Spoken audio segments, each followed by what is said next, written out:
And hello, welcome to Scarredland's Sins of Shelzar. This is episode, what are we on? Episode 17, A Chilling Affair. When last we met, the party had split, which always works out well in these tales. And while most of the group began their trek toward Leone at the behest of Madam Jasmine, Mistress Jasmine at the Belsmith's Bliss, because she had a package for Haiku to deliver. While everybody else was off doing that, Brec and Lulu, and I've got some faces in the wrong places, of course, because we've gone live, so I'm going to fix that while I'm talking. Brec and Lulu Brec and Ithrin had gone down into the sewers to assist with the strange alien scorpion folk that you had met during your sort of ramshackle run from the guards after the incident where you slaughtered half of the guards in the dock district. Does that sound roughly accurate? Yes? No? That sounds like every other game we do, yeah. It sounds a little bit accusatory, but right. There she goes. She's getting in character, guys. There she goes. Love it.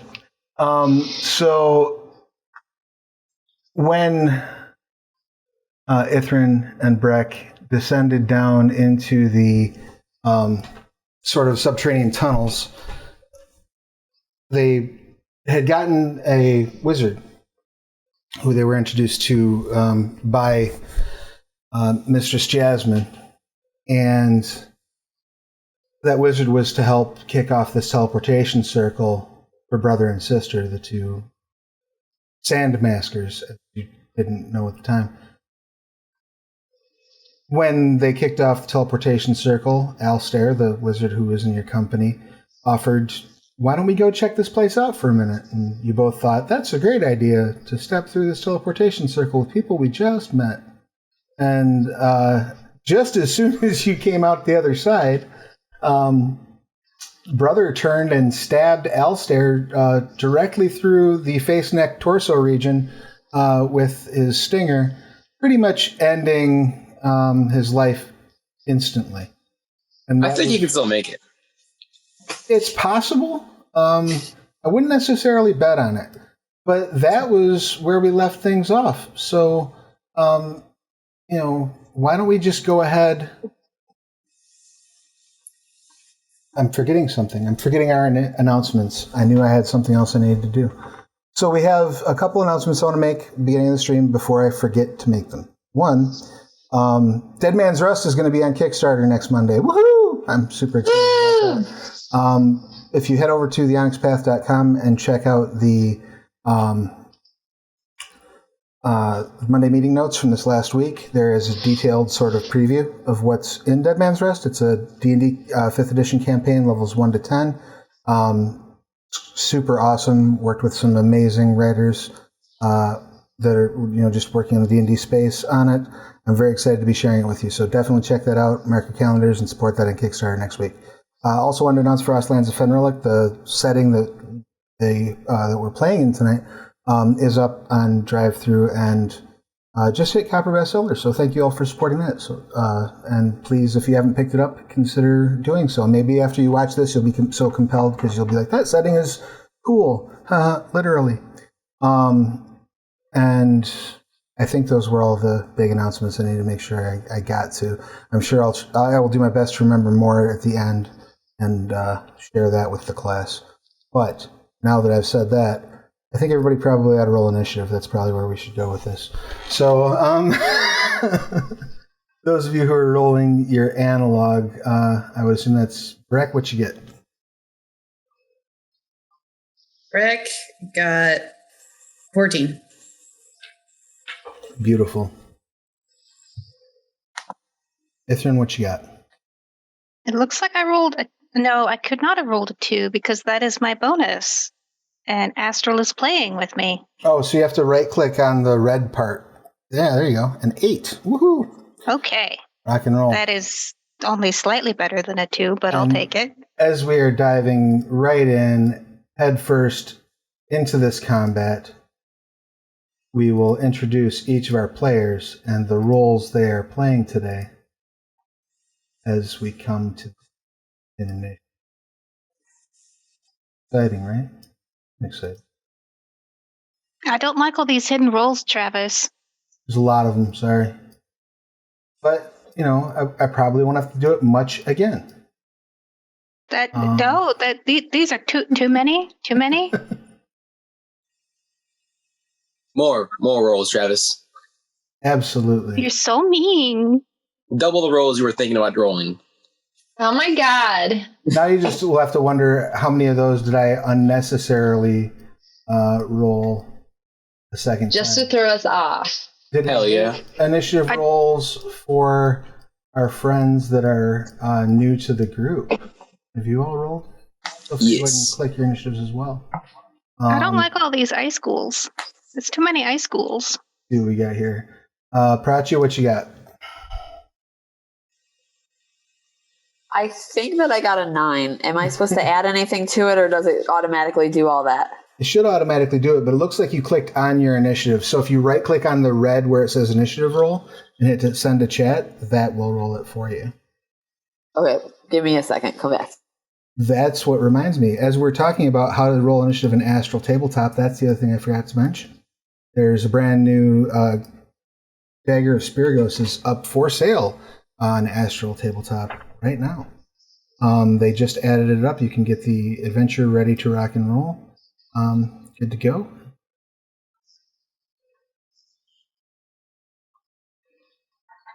Up at Drive-Thru RPG if you hit the store. And I'll have links for all that at the end and in the show notes as well. All right, so did you get it sorted out there, Prachya? It's just a right-click on where it says initiative roll and then hit send to chat. It's the little 2 arrows pointing down. Oh, yeah, or the little 2 arrows pointing down on your quick bar. Sorry about that. If you hover over your quick bar with your mouse, it should tell you what those all are. It's not working for me. Oh, that's convenient. I don't know. It doesn't give me a right click. Oh, you don't have to right click. You just. Are you talking about on the quick bar or on the sheet? The quick bar. I'm clicking it, and I don't know. So confused. Yeah, just click it on the. If it's on the quick bar, you just click it and it runs. You're good to go. You get it, but I don't see it. Yep. You're with your whopping 1. I see you. Okay, I'll just roll another d20, and then I do nothing, or I roll a d20. Yep, and then add your initiative bonus. Oh, which is 1, which actually ended up being 20. Rock and roll. All right, now we have a combat order. Sorry. No, you're good. Driving a new car around the block every once in a while. You got to kick the tires and see how it goes. So, as we begin, Ithrin and Brec, you look over, you see Alistair's limp body drop off the end of Brother's stinger. One of these creatures that looks somewhat similar to brother and sister, but is smaller. Imagine like probably like 12 or 13-year-old human on the side on a crab body that's about the size of, say, like one of those little small compact cars. Thanks, I hate it. I didn't see nothing yet. Comes rushing forward, and it's kind of in a flanking position around Ithrin, but takes no action. And that brings us to Meha. So, as this band of adventurers comes running into the temple of Frelia, the Snow Queen, you've been dispatched from the nearby city of Kovo Kimmeru, the only bastion of civilization in this area of Fenrilik, to investigate the possibility that dread Skarai from the tunnels below are using this as a base of operations near the city. So, Maya, as you're running in and your station and combat arises, and you sort of hear this skittering noise, and something bad is happening to the northeast of you for sure. Tell us what's running through your mind, and who you are, what you do, who you're playing, your pronouns and their pronouns, please. Okay, I'm playing Maya. My name is Milena in real life. I'm playing Ranger, which, let's do this. And I'm she, her, and so is my character. And as I'm coming in and I'm hearing this commotion, I'm probably going to be like, oh my God, what is happening right now? Who can I help? Who can I shoot? Like, I am so lost. Beautiful. And as you are lost and confused, do you want to reserve your action? Do you want to move ahead and try to look? Or do you want to maybe take a dodge action and wait and see if somebody gives you, shouts an order in your direction? I'm going to hide. I'm going to dodge and hide. All right. So you take the dodge action and just kind of maybe scoot over here by the wall, maybe? Is that your plan? That works for me. Next up, we have Gudrun. And Gudrun, please give us all of your pertinent details and what's going through your mind and what would you like to do? All right, I think that's me. I'm a little dwarf, I guess.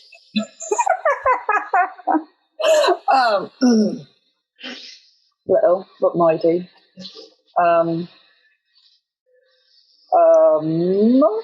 Don't you dare break the character either. Oh, okay. My name is Tori. I usually play someone else, but now I'm playing Gudrun, and I'm little and mighty, and I'm ready to just go in and attack. Here we go. Excellent. And what would you like to do that? And so you can hear for sure that it's coming up from the northeast. What's that? Dart. Excellent. So you're going to try to run up toward them. You got 5-foot squares here. You should be able to, if you've got your token selected, move with your arrow keys on the astral map there. Should let you scoot. All right. I think I'm in the chat and not in where I'm supposed to be. I usually don't do anything in astral, so this is very hard. We're breaking you in on a new software. Look at that. See how cool that is? That is pretty cool. I don't know how fast or how long I'm allowed to go. So. You got 30 feet, so 6 squares. I feel like that's 6. All right. And so then from there, is it a blow dart? Am I blowing it? Aiming at Scry 6, I assume? Sure. All right, so you'll have disadvantage because that's at the outside range of your dart. But go ahead and click on that dart on your quick bar, and that should let you roll.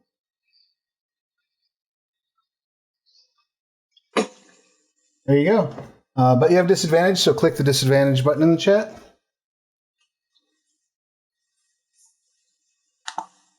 A 6. So you fire your blow dart to no effect whatsoever, but you did manage to draw the attention of that scry heroically. Next, of course, that brings us to Prachya. Please, Prachya, tell us who you are, what you do, your pronouns, their pronouns, and your pertinent details, and then what is going through your mind as you're running into this place. All right, so I'm Prachya, and I am Allie in real life. We both go by she, her. So setting the scene, what basically have I heard at this point, since I'm sure I can't see much? Probably my guess would be there was some sort of like along with the very unmistakable sound of a sharp object being stabbed into and then pulled out of a human torso. Like that's a very particular noise that you have probably heard in the past, given your line of work. And if I could take a little bit out of turn? Sure. Rat-like squeaks of panic. Right, that's probably that's probably fair. Yeah, it sounds like there's definitely a ruckus. and someone is more ruckusy than the other people in the room. Okay. I'll definitely run up there as an orc. I'm probably not very discreet about it, so I will. I'll use aggressive to move double, right? Yep. So where can that get me in astral? So the other cool thing is if you hit the shift and just hold the shift down and drag your mouse across the map without clicking, it should give you a nice little measuring stick. So you can, if you use aggressive, you can move 60 feet.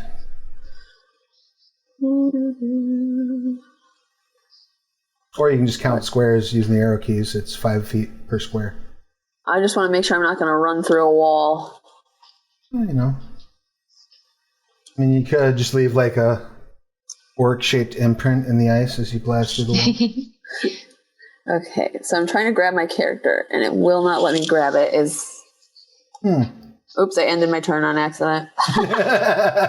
No worries. So you're moving up.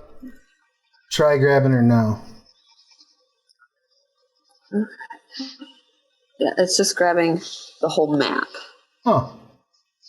But basically, I was trying to run all the 60 feet in a diagonal fashion, which basically put me very close to immature number 6. I got you. Thank you. You can get up to there. And then once you get there, you still have an action. What would you like? Do you have a ranged weapon you want to use? Don't know if I have any. I do have a ranged attack. Do I just click that to send it to the chat then? You should, yeah. If you click on the red, it should go to the chat. Or if you're clicking on the quick bar where it says ranged attack, it should go to the chat. Yep, there you go. So you're not at disadvantage, so go ahead and roll your, just click where it says delayed roll next to the damage, and it'll roll your damage for you. All right. Nice. 4 piercing. 4 piercing. So you throw your spear as you're running up, and hit this scry kind of in its side. Now, it had already looked in that direction because it was annoyed that somebody had blown a blow dart at it. Now it is upgrading from annoyed to downright perturbed by your presence. But that's about as far as it has gotten, and as far as your turn will allow you to go. I think while she's stabbing, she definitely yells something like, "Don't hurt these innocent things," because I don't know if she knows what they are. You have certainly seen a Slytherin before. There are Slytherin in Fenrilik. That's not okay.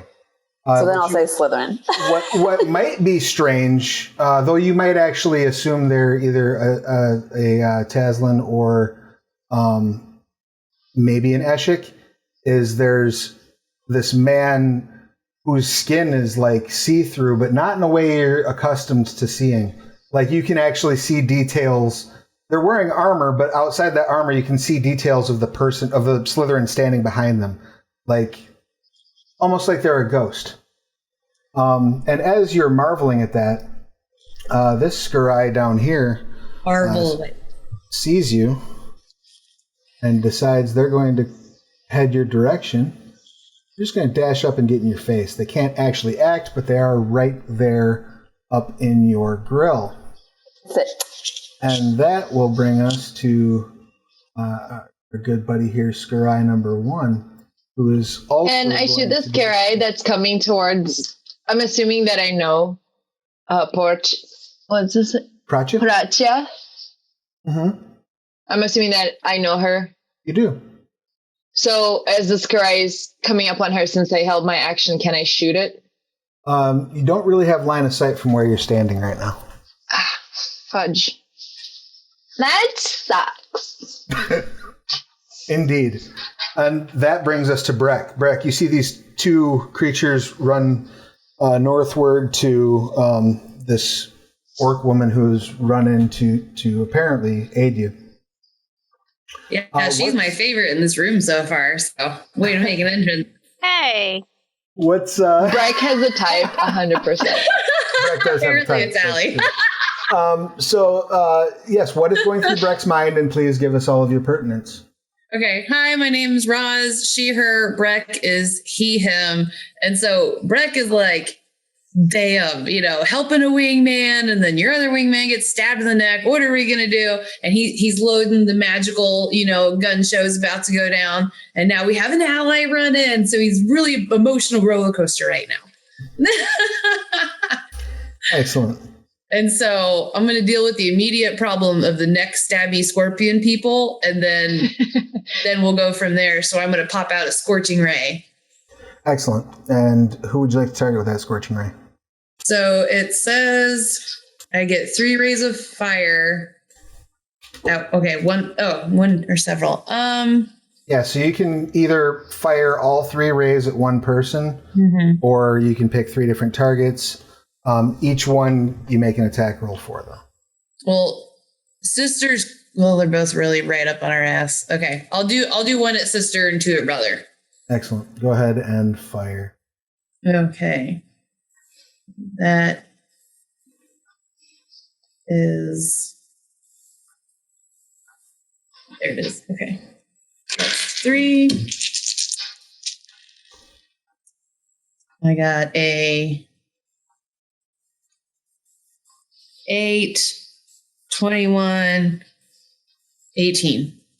All right. So your first shot at sister misses horribly. The other 2, though, you rack brother twice.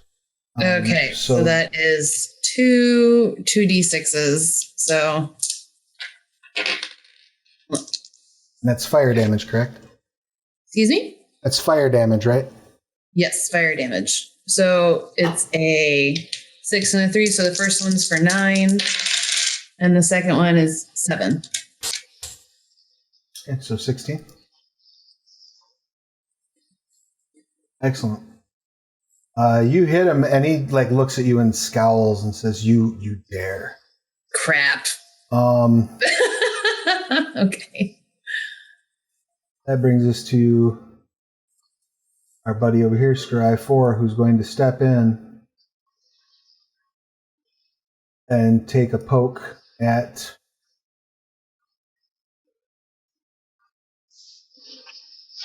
Brec, but not like you might think. I need Brec to make a wisdom saving throw, please. What?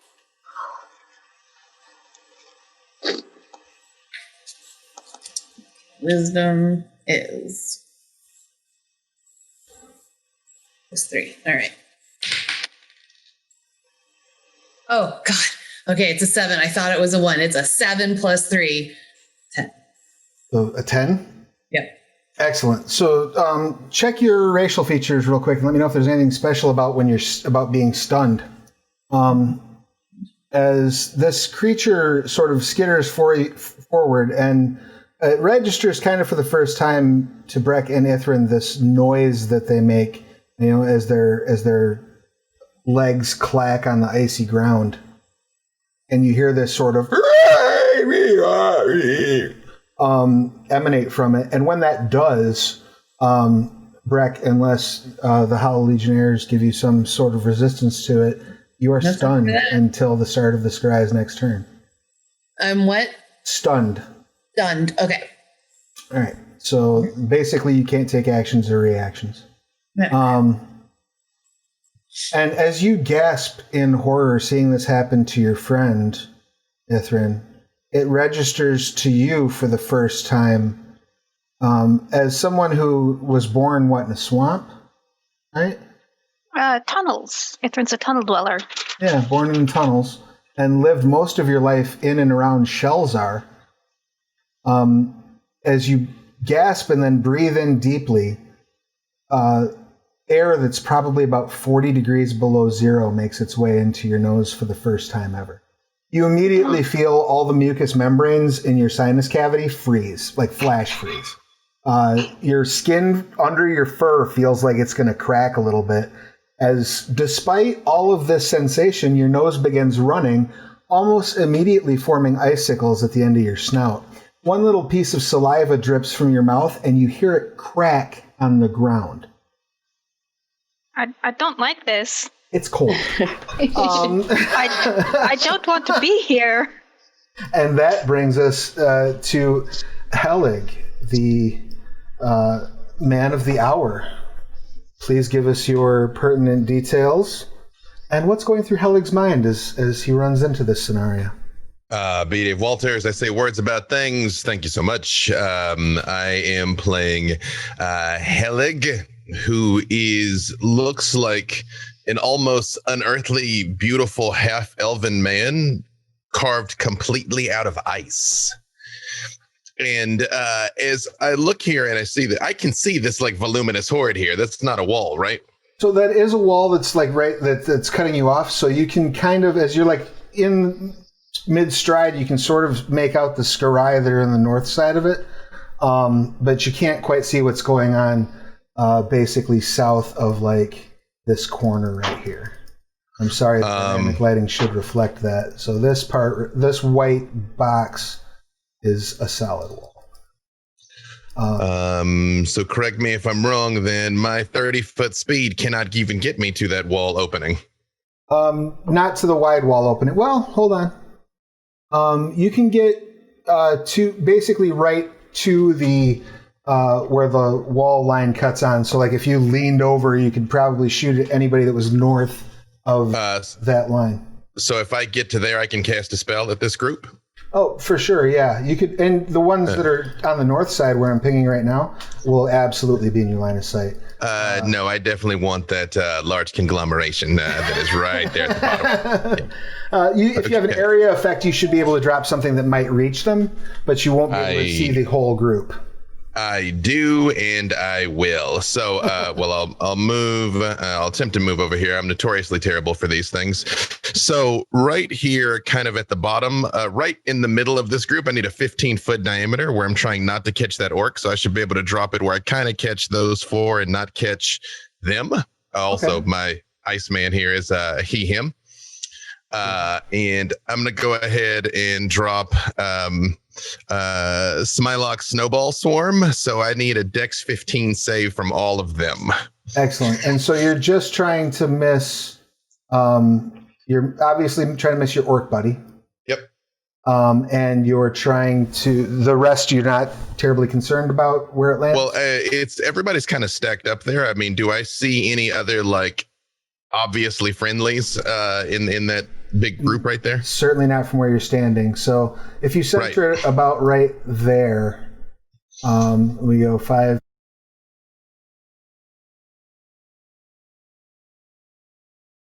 Like about like that.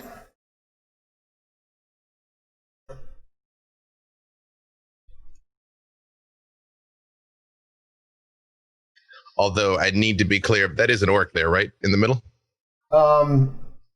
In the center of that group? Yep. The blue one? No, that is a Hollow Legionnaire, but it certainly looks... Oh, so that's not a friendly. Hard to say, yeah. Oh, no, I blast them all then. No, I just like with the maximum number. We haven't met yet.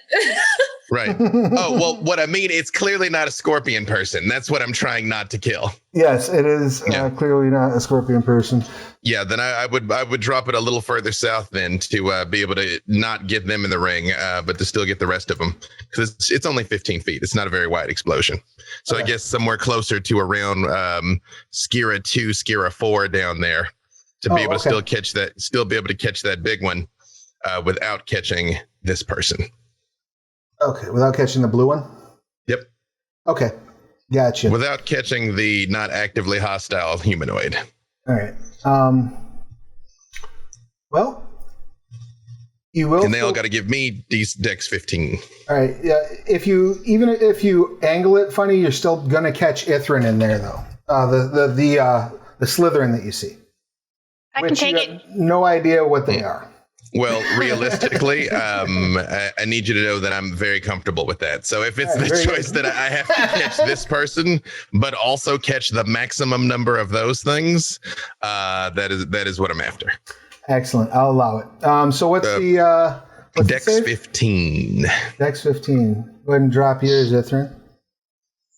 Okay. This will be fun. I believe in you, and you probably will survive this. Ooh, so close. Wait, no, that was my dexterity 14? Okay, no, saving throw. There we go. Oh, hooray!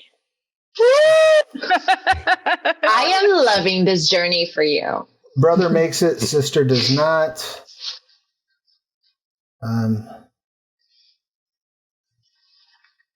Scry 2.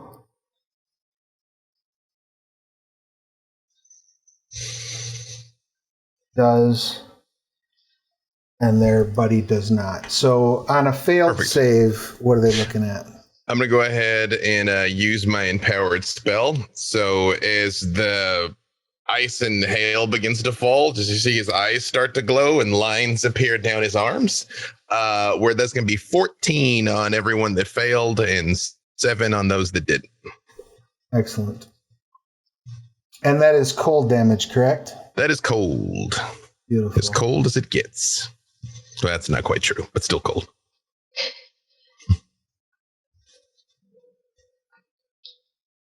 Because of my empowered spell, I just rolled the heart and physical dice. No, that's totally fine. Not going to make everybody wait for me to figure that out. Yeah, we can play with the new the new updates and the software and all the fun stuff. But if it gets to be in the way, we'll just not. I'm totally fine with diving back and forth to analog. All right, 14 so or 7. You drop this swarm, and it occurs to you as you see it hitting them, the two larger scorpid ones that look strange to you. You've probably been on Fenrilik long enough, and if not you, your host, to know that the Scry tends to not only be very pale, like almost like a pale stony gray, but they tend to decorate themselves in sort of this makeshift armor that's made often from the corpses of their enemies. I mean, who among us doesn't? Right. These two larger ones, though they seem to have kind of a similar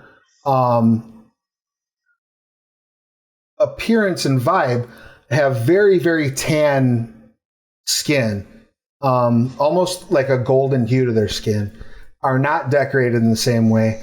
And while you know that the Scry are somewhat tolerant to cold, when you drop this swarm and you catch those larger sandmaskers, they like recoil like they don't know what hit them, like they've never experienced this before.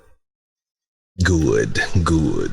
So you have that to look forward to. Yep. To. You know, that going and that's it for me then. Rock and roll. Whilst that's happening, this one who is just outside of your blast radius is going to kind of rush toward you, basically ignoring that he's running right through Ithrin's threat range. So Ithrin, if you would like to take an opportunity attack, you're welcome to. I would love to.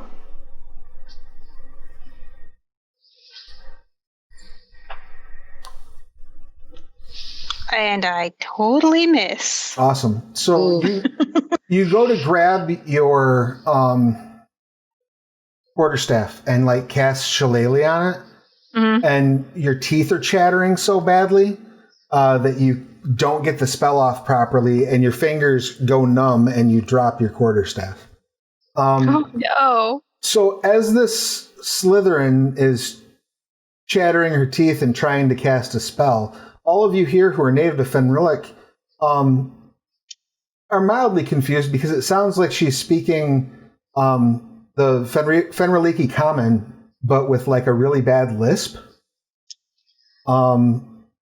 It's very confusing to you because Fenriliki common, fun fact, is a archaic form of Druidic. This Scry comes running up and almost makes it to Helig. Not quite though, but it's like on like a war charge toward Helig. Looks like it was very unimpressed with that snowball storm. And that brings us up here to number 6, who steps in on Prachya and lets out another one of those high-pitched screeches, and I need Prachya to give me a wisdom saving throw, please.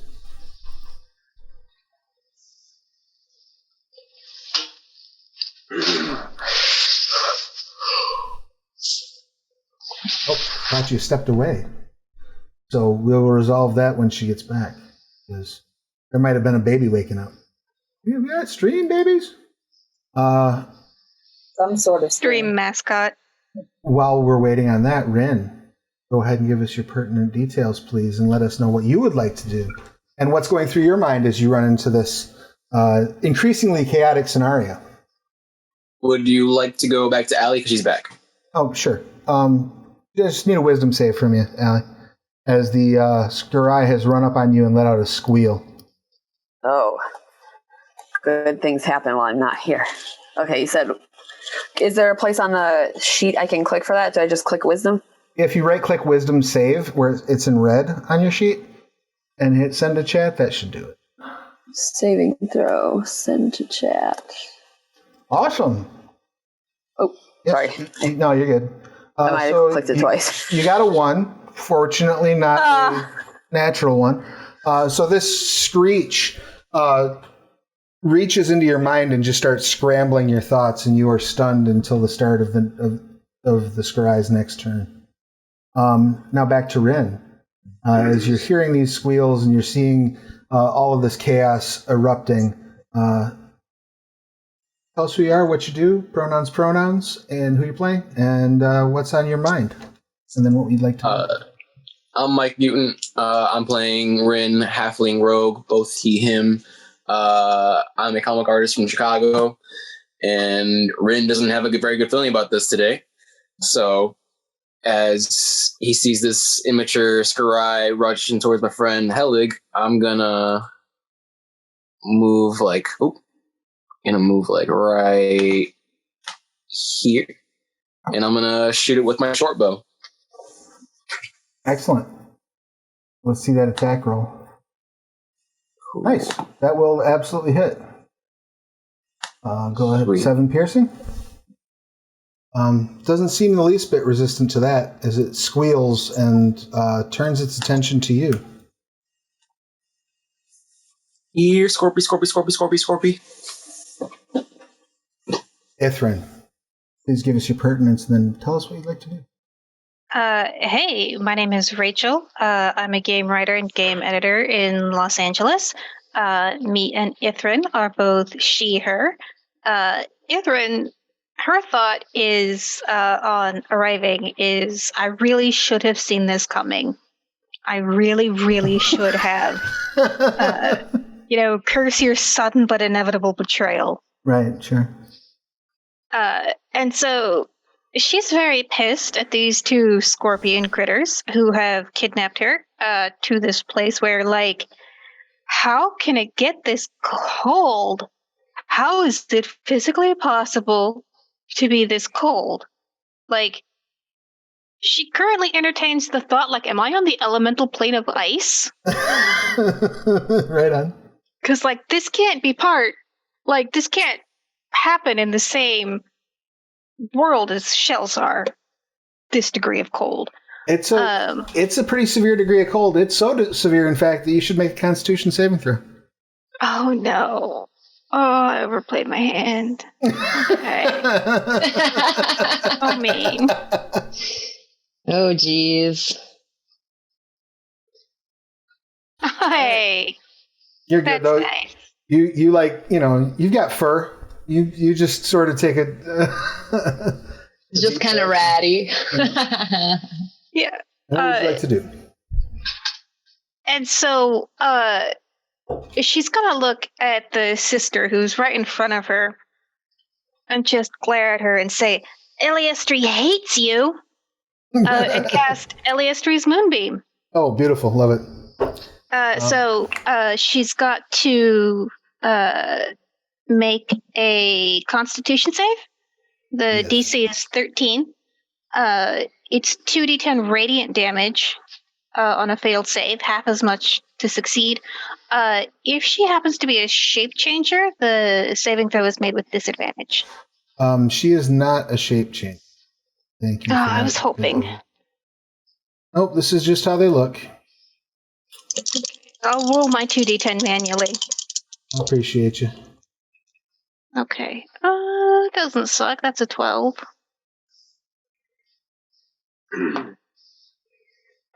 Constitution save, right? Yes, DC 13. That's a 16, so she's taking half? Yeah, so that'd be 6 damage. Excellent.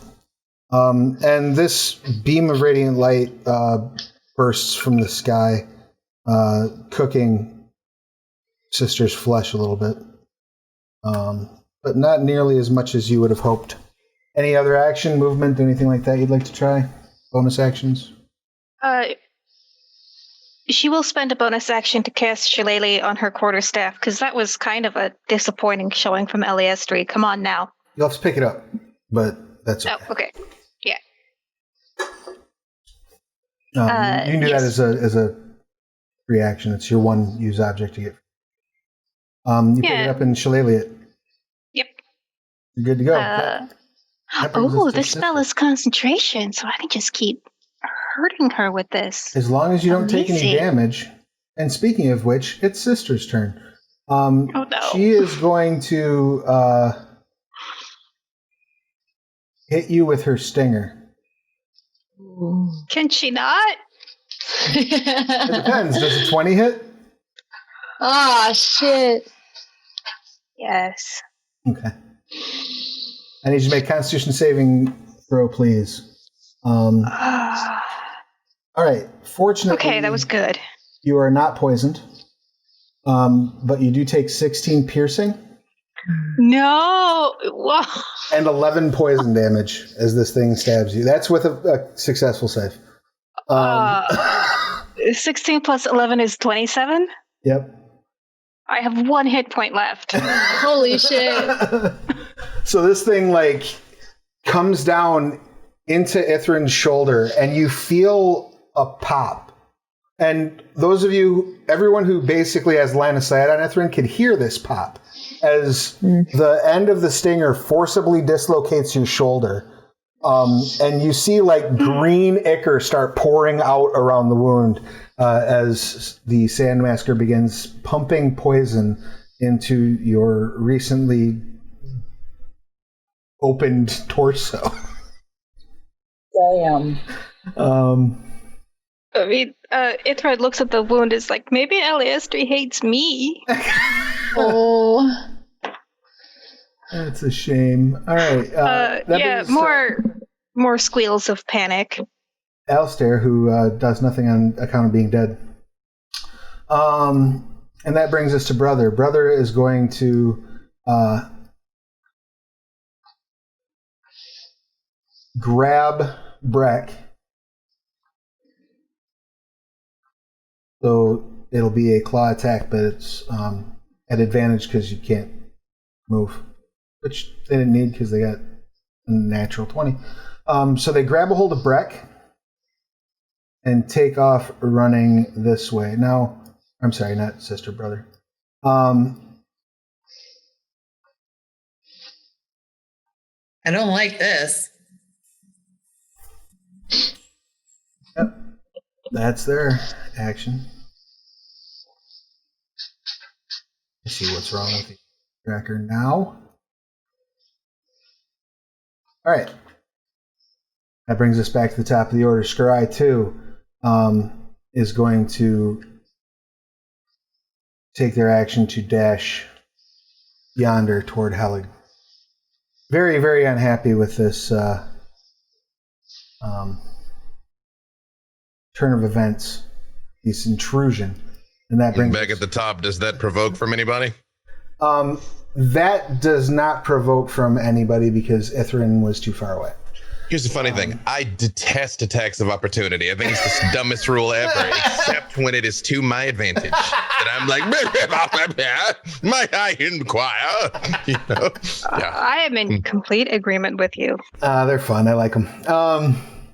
But unfortunately, no attacks. But fortunately, not close enough to actually do anything to you if he wants to actually get that close.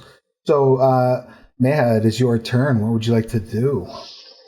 I want to run as close to them as possible. So I guess if I'm counting the squares correctly, I can just get to the opening, right? Like if it's between 30. them?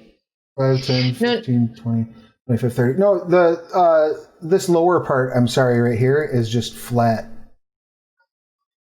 Oh, So really? right here, you're good to get across. So you can run and get literally between them if you so choose. I want to run and get somewhere to cast ice shards. Because I guess I noticed that they have cold, like they're immune to cold. Not immune, but they have a weakness to cold. So I want to run and cast ice shards on top of the Skarai. The Skarai are not. The Sandmaskers, the Sandmasters are. Yes. Which I don't think you can get close enough to. What is the ice shard range? That's a good question. Find out. Ice Shard itself, when you cast Ice Shard, this is a new spell that is in Crosslands of Fenrilik, which is now available at DriveThru RPG.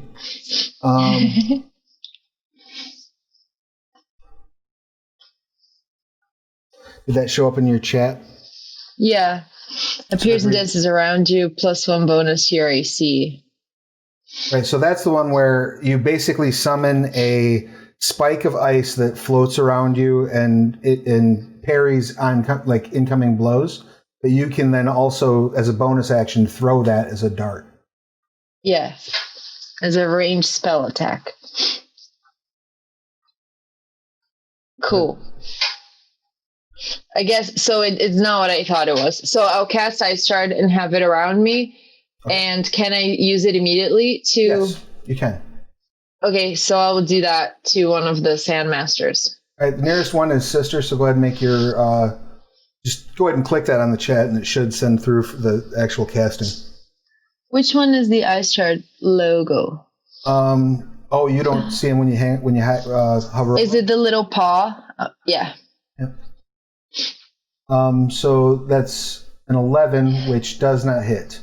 As you swing it toward, or as you launch this shard of ice toward them, their stinger comes up out of Ithrin, making like a sound, and then spitting out poison and blood, and like parries it out of the sky. Pretty impressive, but also really grody. Any other? This movement? I do not like. Does that end Meha's turn? Unless, what are good berries? Good berry, you have to feed some, like you cast them and you can feed them to someone to give them hit points. Can I do that? You can. Not now anymore? Well, not now because you use your bonus action to fling the ice, but yes, you can when you have an action to do it. And throw some berries at Ithrin. I don't know if that's going to help. Gudrun, it is your turn. I appreciate that, though. I appreciate the thought. Oh, jeez. All right. This is so stressful. It's not looking good. It's not. Got a lot of rat blood all over. Listen. I think, as a cleric, that I just saw that I am, I'm a little worried about the little Slytherin, which we know what that is from my own knowledge of what we already stated.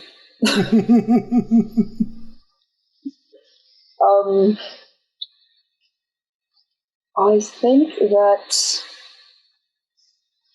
I could cast some shields, but I don't know if I'm close enough to do so. What sort of a spell did you want to use? Like a Shield of Faith? I think you have to touch her, right? Oh, that is one of the shields that I was talking about. Yes. Let's see. Looks like these two immature coming up on my friends. I don't like that. Maybe I'm going to just blow them away. All right, you hit him with a gust of wind.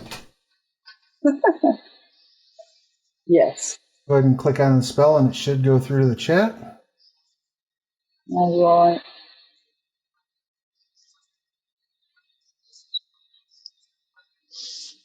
Well, maybe.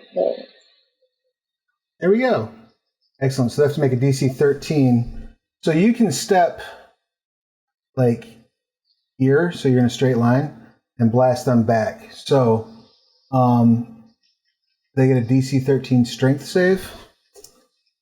See how they do with that. So, what did you say? You wanted me to go like up here? I just scooted you over to where you'd have a straight line on them, so you could get them both. Uh-oh. First one biffed their save.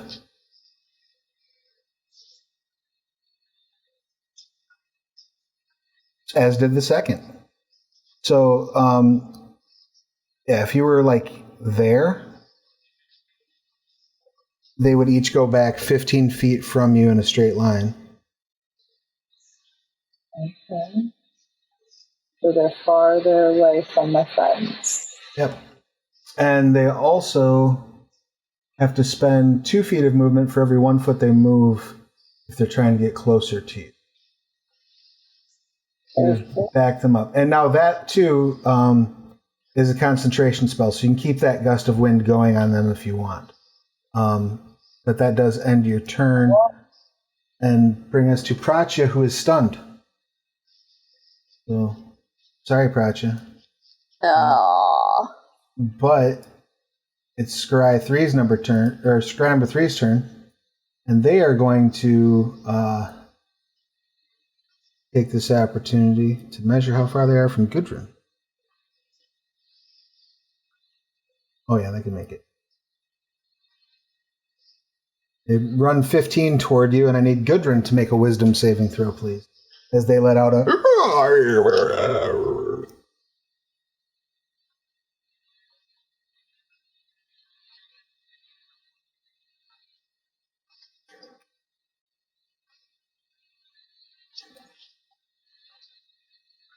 You able to find it, Tori? Oh, snap. I'm supposed to do something else? Wisdom save? Sorry, I didn't hear you. I did not. I'm literally doing it. I'm sorry. What did you need me to do? Wisdom save, because they're running up and mind blasting. Oh, gotcha. Sorry, I'm calling you by your character's name, and you're all playing different characters than you. I literally don't know the character. Like, I'm doing my own thing. Try to remember to call you Tan.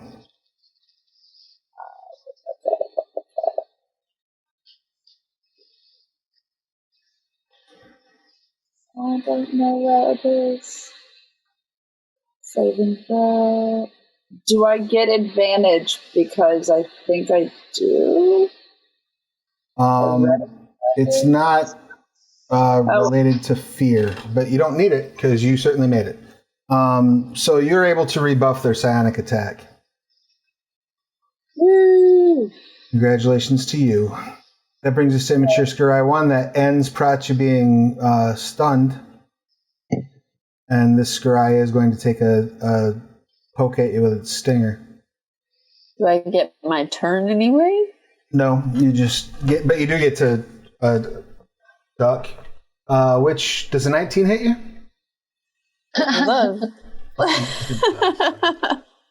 You take 8 piercing damage as its stinger pokes you between the ribs. And you feel this sort of rather sickening sensation of like a great deal of pressure behind the wound, like past the wound. Like this is injecting you with something. Oh, good. So you said 8? Yep, 8 piercing. And how do I take it off my character sheet? So if you have your sheet open and you look at the top above the circle, the picture of you, you'll see 4141. Take it off of the left number. It'll take it off of you. Cool. All right. I didn't see that before. That probably makes you very mad. So I would just like to remind you that you are still a barbarian on your next turn.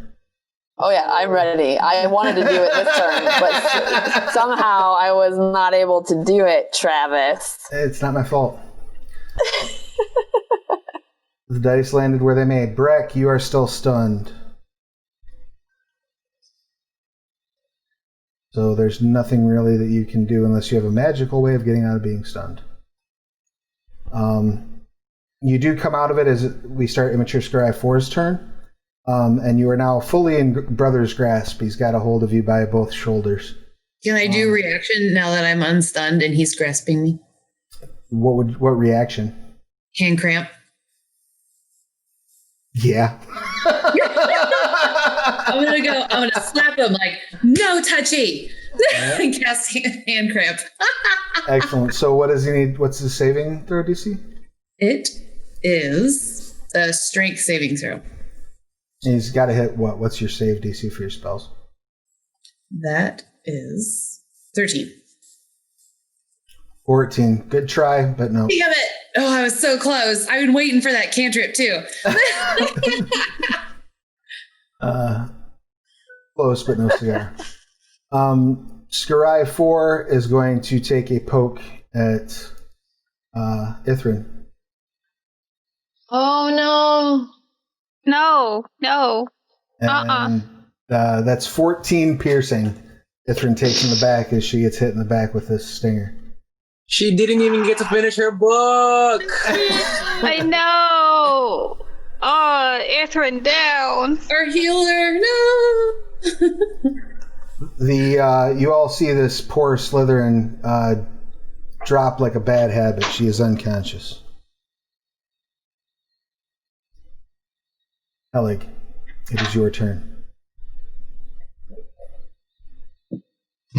All right. So looking at their current configuration here, are any of them still? So there's only, was there 2 or 3 bunched up there in the middle still? There are 2 bunched up in the middle, hostiles, and a now very clear to you unconscious non-hostile between them. Is it possible for me to drop another snowstorm on them without getting her? Or the Smilex snowballs? Only if you have what's that meta magic? There's one meta, yeah, that would probably be the only way to get both of them in the same storm and not hit her. Nope, I just do violence. Yeah. All right. Well, in that case. Now you do have the 2 that are nicely bunched up to the just immediate south of you that are also under the effects of that gust of wind, and you have 3 that are pretty well. I mean, any 2 of them are bunched up, but your buddy. They're looking at me like they want it to. Okay, let me do this. Considering every single hit that has gone off so far would kill me, I'm going to go ahead and pull up my mage armor. Good call. Yeah. And and then I'm going to. Thank you, Caustic Rage. Shape spell. Sorry, in the chat. Go ahead. I'm gonna head diagonally this way. My 30, 5, 10, 15, 20, 25, and 30. I think I can. Wait, hang on. Let's do it this way. 5, 10, 15, 20, 25, and what one's one too many? 30. All right. Yep. Yeah. And then, so I got some strong people between me and them. And that's it for me. Good call. So you see like this sort of almost shimmering aura of cold energy come around Helig as he backs up past Maya and Ren. Maybe I shouldn't be up front, I would like to, by the way, commend you for being the first spellcaster on this stream that has been running in 2 incarnations for almost 3 years to decide to get to the back of the group. Congratulations. Thank you. I I am a consummate professional that you've brought me here this evening. Yes. I'm just glad you didn't cast fireball at the nearest wall or something like that. Okay. I mean, the night's not over, man. The night's not over. But yeah, so far, two rounds in of logic. Yep. And then that's it for me. So Scry 5, because why wouldn't they, is going to try to make that strength save to overcome that gust of wind. And they do, but they still are only able to make that 15 feet toward you. Is that close enough? That is the question. It is close enough. So they are going to try to hit you with that psychic blast, Gudrun. So I would like you, if you don't mind, to go ahead and give me another wisdom saving throw, please.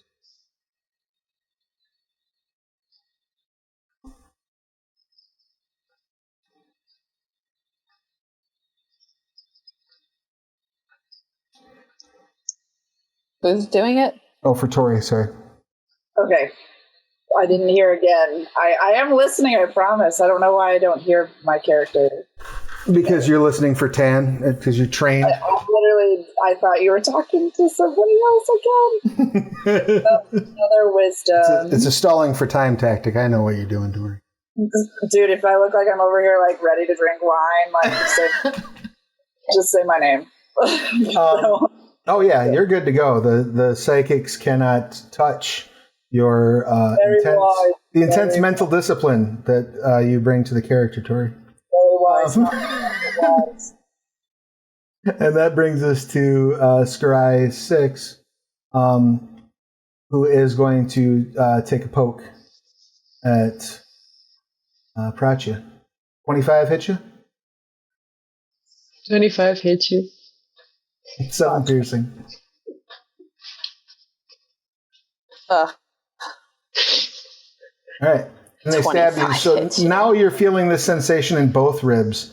And you can see there's, as you look down where they're poking you, there's this imagine milk that had been left out on a hot summer day.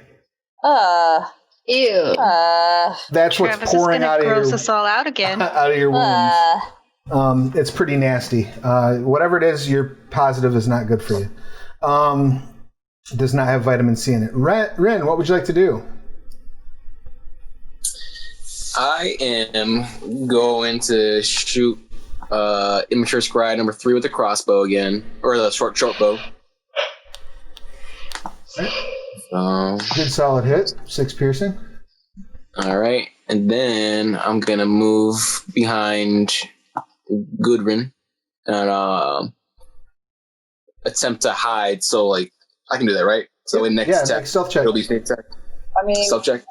I'm little as fuck, but but I'm a Ren halfling. is still littler. I'm a dwarf. Yep. So you step basically just sort of make a silhouette within Gudrun's silhouette, and are good to go. And don't forget, Gudrun, you're half dwarf. You're half orc too, so you're not necessarily that small. Let people read. Ithrin, give me a death save, please. Rolled good on that stealth. That's what I do this round. I bleed. Yay! Excellent. Good job. You have 1 successful death save. You keep Namorga at bay for a little while longer. I do not want to deal with her again. Sister comes running up this way. And she needs to make a Constitution saving throw.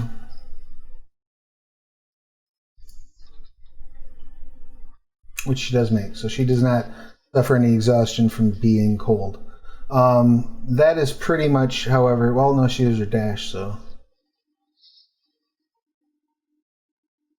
Gets to about here, needs to make her strength save because that gust of wind is still going. She doesn't make it. It's knocked back into Immature Scry 5, so they're basically in the same spot. All right.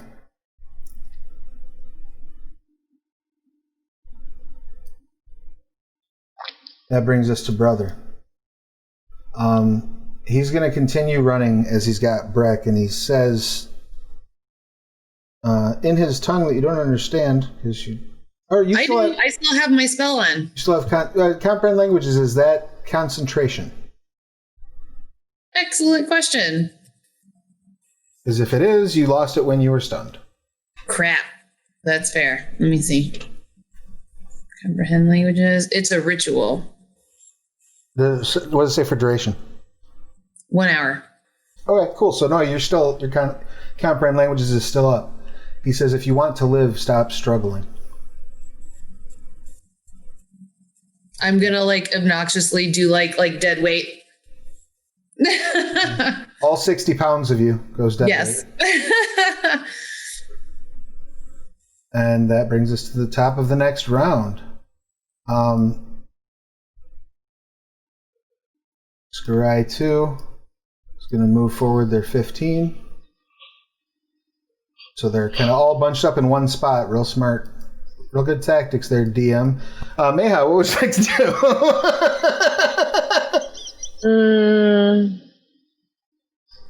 I don't think I have any spells that I could help Ithrin with.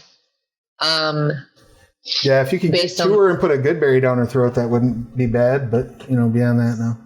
Can I reach her? Not without running through a gust of wind past 3 hostiles, no. So no. Oh my god! Just say no, okay? I am so tired. So I guess I'll just shoot somebody with my little what do you call it? Like a bow. You may shoot somebody with a bow. A short bow? Yes, the little one, yes. I want to do that. I assume the nearest. We found the worst character. The worst character unlocked. You're all welcome. I still think she's a little nicer than Alan, at least. So go ahead and make your attack check, please. Is it the little sword? It's the little pair of arrows. There, I did it. Yay! So that will hit Immature Scry 5. Go ahead and click your damage, please. How do I do that? Click to roll. 6. Excellent. You pop a arrow into its undercarriage and it squeals at you very angrily.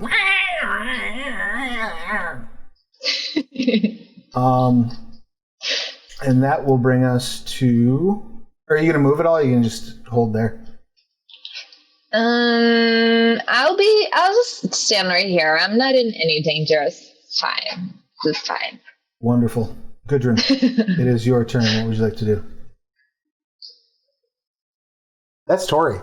Right. That's right. Travis accidentally refreshing the game. There we go. What would you like to do? At that time.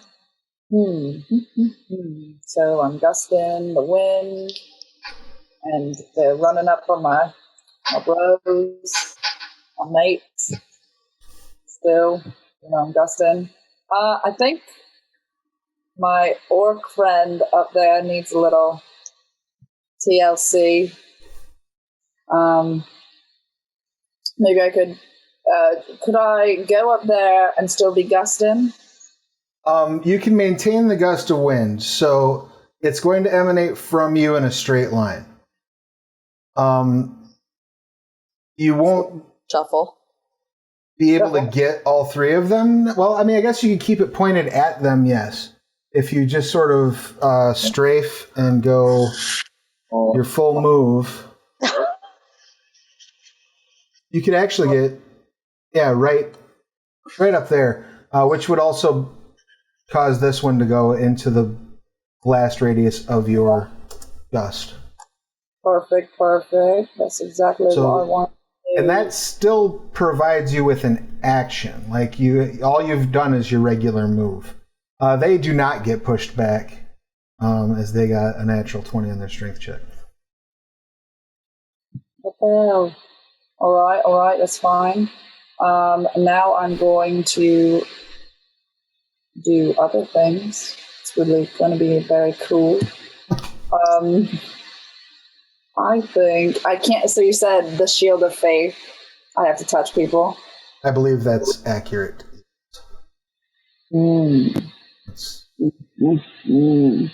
That one wouldn't suck. Lightning bolt. Who would you like to target? I was thinking of taking immature numero uno. Excellent. Go ahead and click the delayed roll since we were just kind of looking at what it does. Let's see what you got.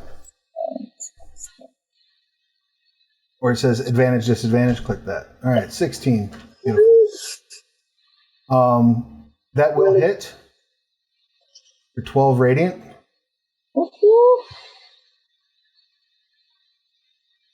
So get off up. The next attack against this creature will have advantage as it is surrounded by glittering snowflakes that are floating around it. And that completes your turn, correct? Yes.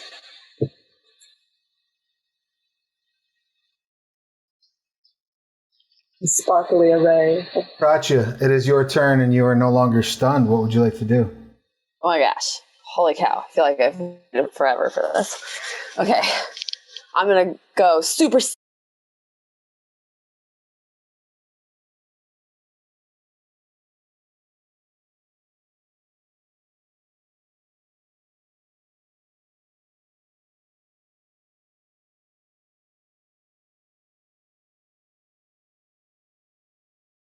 At the same time, I scared your internet. You did. I'm hoping it's wind. But sorry about that. Just a little tech hiccup. You know, they happen. But in any event,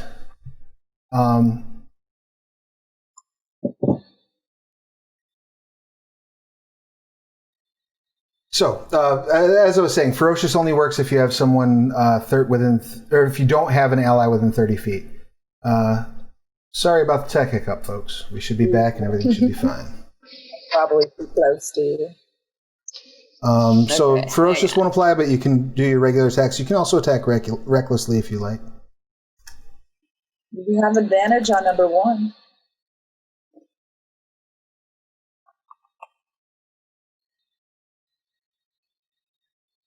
What does it mean if I attack recklessly?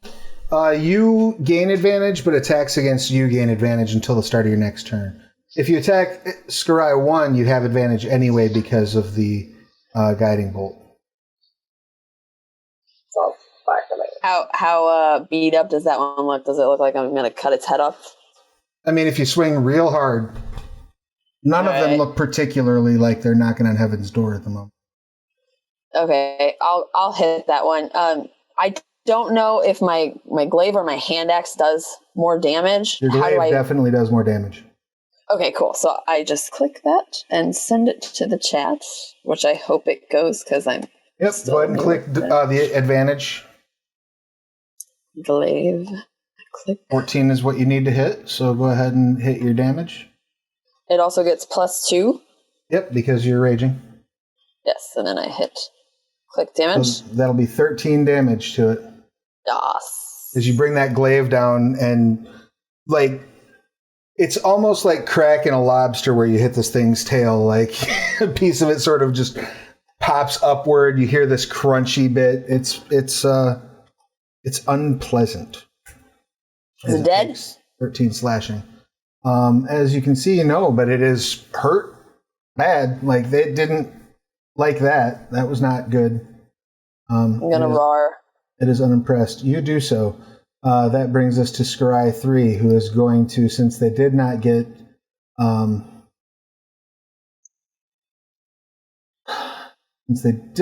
pushed back, they're going to close the distance to Gudrun and take a poke with their tail. Is a 10 hit? Tori. Nope. Does the 10 hit, Tori? If you hear the word good, you're good something. You are good. You are not hit with a 10. The stinger shoots past the side of your face as you get to look at them annoyed. Scaraya 1 is going to return the favor of Pratya making stabby back with a stinger and a 21, which I assume hits. Travis! You take 3 piercing because your damage reduction. Not my fault. You're the one who got right in the middle of the fight with him. I take no responsibility for what circumstances do to your body. Brec.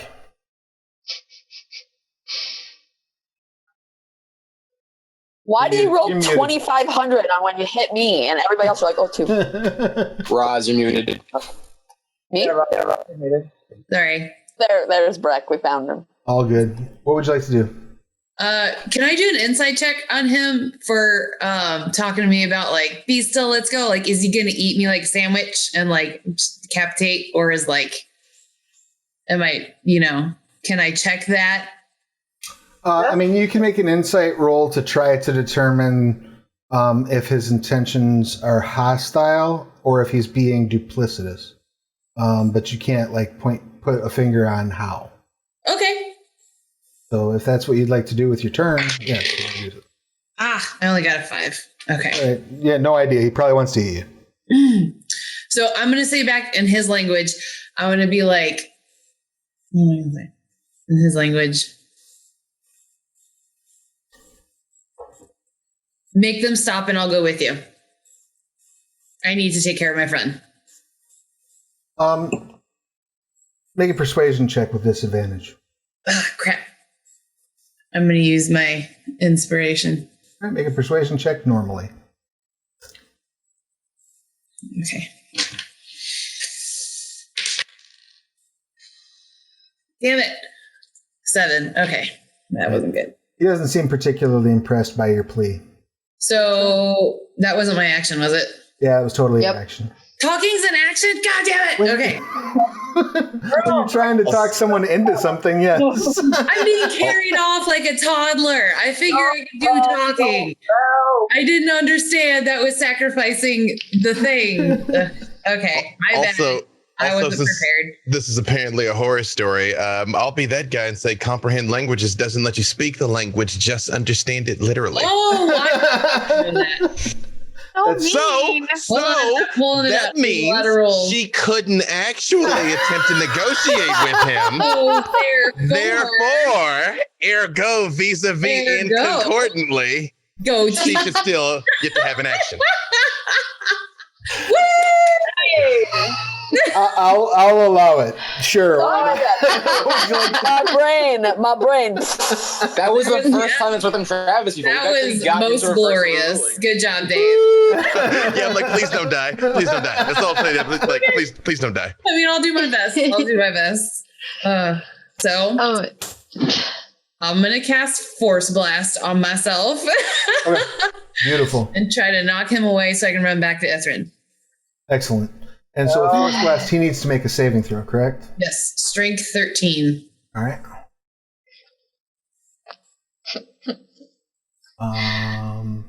That was amazing. So much strategy. You're like, that was a loophole.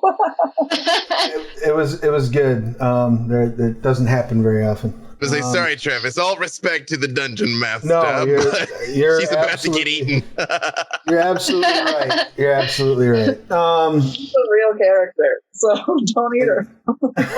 And they got a 6 on that save, so yes, they suffer the full effect of Force Blast. And please, as this is a spell from Airlands Player's Guide, tell me, what does Force Blast do?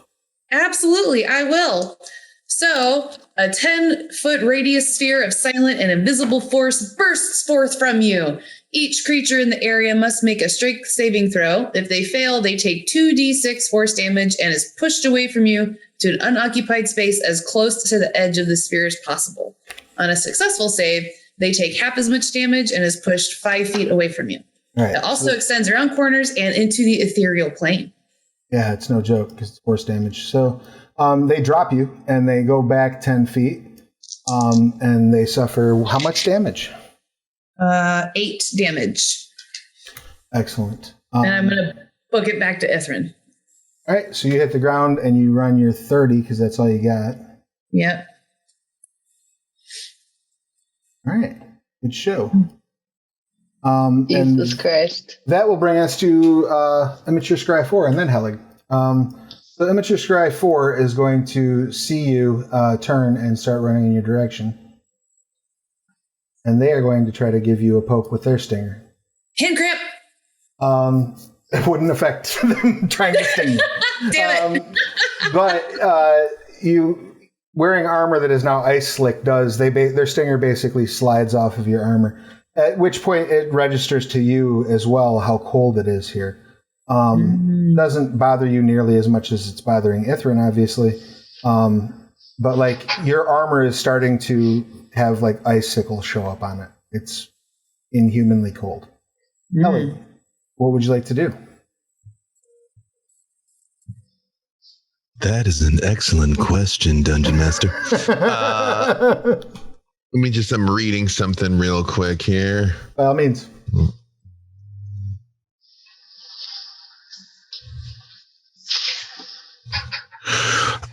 Okay, so could you indicate where brother and sister are on this map for me? Sure. So sister has been blown down into this large group. Mm-hmm. And she's clearly the bigger of them. She's about double their size.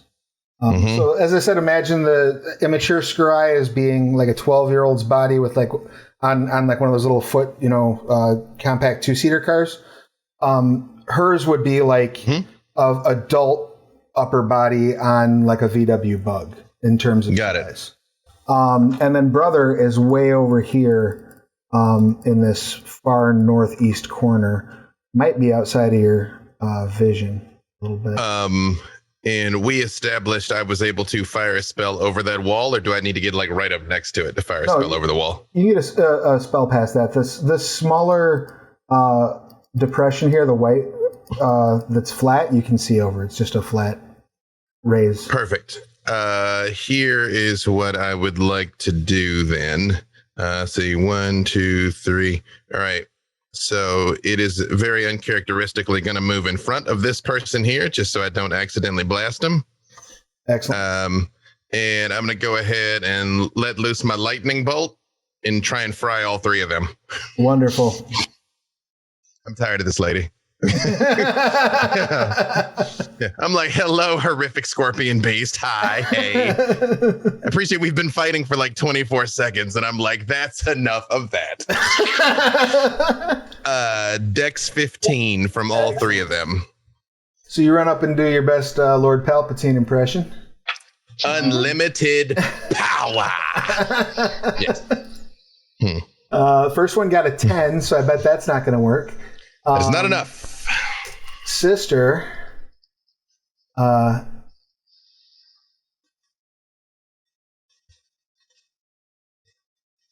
this works out for her. Got a 9. Good. Yes. And the final immature scry is like violence against these poor babies. Surprise. Never going to grow up to be awful. They botched theirs. So, right. They try and jump in front of mother like, no. Exactly. Yeah. They try to be heroic and it doesn't pan out for them. So go ahead and roll the damage for that lightning bolt. What's that gonna be?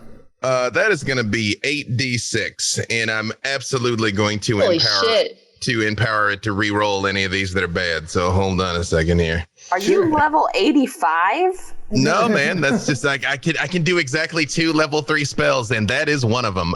Okay, so I'm gonna 1, 2. Holy moly! Let me. Okay, hang on. I'm clicking all over. Oh, I'm going to. Yes, sorry. I was gonna say the easiest way to do it is if you look at the bottom of the chat, you see those little dice shapes. I did it in D&D Beyond. I'm just trying to figure out how many of these I can re-roll with my empowered spell, but I got it there. Gotcha. Okay, cool. Perfect. Okay, excellent. So I'm going to drop 10, 20, 28 point. Wait, hang on. 5, 10, 14, 18, 20, 28 points of damage in their faces. Excellent. So as they all failed, they will all take that. Actually, hang on. Sorry. Some of my dice were obscured here. It's actually more than 28. Because this is relevant. 35 points of damage. Beautiful. Yep. So as they all failed, they will all take that full amount. They will all die and perish. See what that does. Hopefully. Jeez. Takes out. If the two little ones don't die from this, I'm leaving. Like, if there's a door over there, I'm like, whatever I thought I was here to do, I am no longer. I'm just gonna. The two little ones absolutely drop. And when they drop, you get sort of that, like this lightning is so hot that it flash cooks them. So you get that screaming noise that you would expect, like when you visit a Red Lobster, for example, as the steam comes out from underneath their armor plates. So they're like lobsters now. Oh God. Describing lobsters. I'm getting more hungry than disgusted. True. Yeah. That's how you eat on Fenrilik. You go kill monsters and eat them because there's no food that grows anywhere. Valid. Valid. Sister takes it like a champ. Like, she's hurting, but she's still up. And you now have her undivided attention. Yep. Any bonus actions or any other? Where's the door? Anything else that Helig would like to do? I believe that is going to do it for me. Let me just double check real quick, because I don't think I have any meaningful. Actually, hold on a second here. Nope, that'll do it. All right. That brings us to Scry 6, who is still tangling with Pracha. And so they are going to, as they've hit you with the stinger, they're going to hit you with the stinger again, because they're pretty much one-trick ponies. That's a 20. God damn.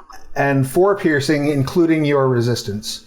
So they pull it out and put it back in. It's almost like, imagine like, just like this sort of like suction-y, like gross, it pulls out, like there's a little bit of your like internal like muscle, like your submuscle fat pulls out with it and then just gets shoved back in.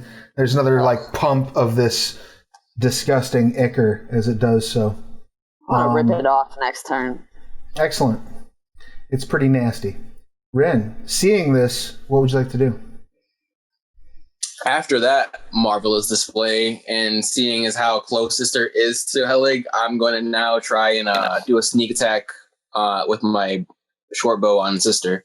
Excellent. You have advantage, so your sneak attack will absolutely apply because you are hidden. Cool. So, boom, boom. 20, roll a 20, roll a 20. Yep. So 9. That's your sneak attack damage. So you'll roll your attack roll for the bow. Oh, I thought I did that. Okay. Oh, it came up delayed. Go ahead and hit the delayed roll. See if you crit. Why not? What? See how it says delayed roll in the chat? Under advantage, disadvantage, where your short bow went up? Oh, okay. Click to roll. Okay. Yep. There it is. Okay, so no crit, but that's still going to be 18 piercing. That is not a small amount of damage. You get her right in the neck, and she starts like sort of. Yeah. Couldn't hear you. That was. But she is still up, and now absolutely sees you. And I just moved a little bit, and that's where I'll end it. All right. That will bring us no bonus. You can still bonus to hide again. You haven't used any movement yet, so you could get up in that corner and try to hide. Be a disadvantage because her attention is definitely on you, but you can try it. To get to the corner over here. Is it pinging? Like right there. Okay, yeah, I'll try to hide over there. Stealth. There we go. Yeah, so you duck down into that corner, and you're pretty sure she doesn't see you. Like, it looked like maybe her eyes were tracking you, but you're not 100% sure. Okay. Give me a death save, please. Where is my... Okay, there it is. Okay, death save. That's one failure.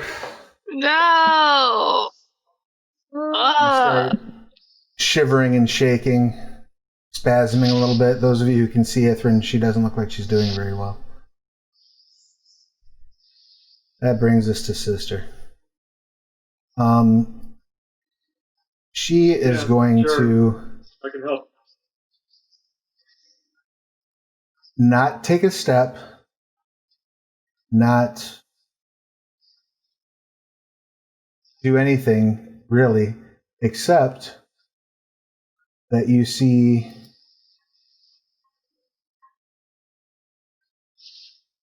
three duplicates of her appear. Is that a magical effect? That is a magical effect. Counterspell. We're not doing this. No. like, I'm like, let me tell you what we're not gonna do. So, yeah. Excellent. You successfully counterspell her mirror image. How about no? And she looks extra pissed off at you. Yeah. I cast nah. You're making friends. You're making friends. You are definitely making some friends here. It's because I'm riling up the frost monster when all I have is ice spells. Great. Fantastic. Brother is going to... What could go wrong? take off the other direction.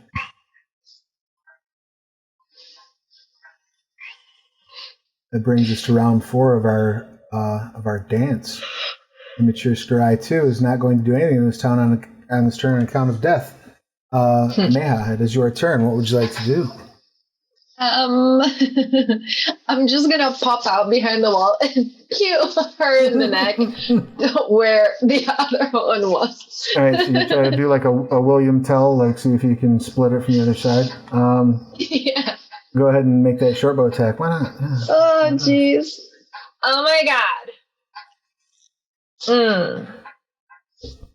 Does not hit. I don't know what it is about Rangers and Scarred Lands, but there's like a curse.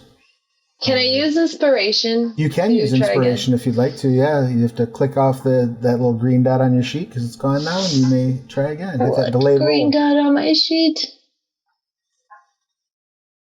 You can grab that after you roll. I'll just do it again. Ooh, much better. That is much better. Go ahead and roll your damage. Yep. 5 piercing.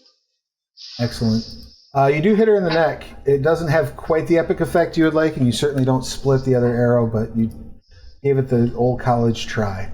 And Sister does look like she is on her last couple of legs. Because she has so many. Because she's a scorpion. That brings us to Gedrin. What would you like to do? That's me. That is you.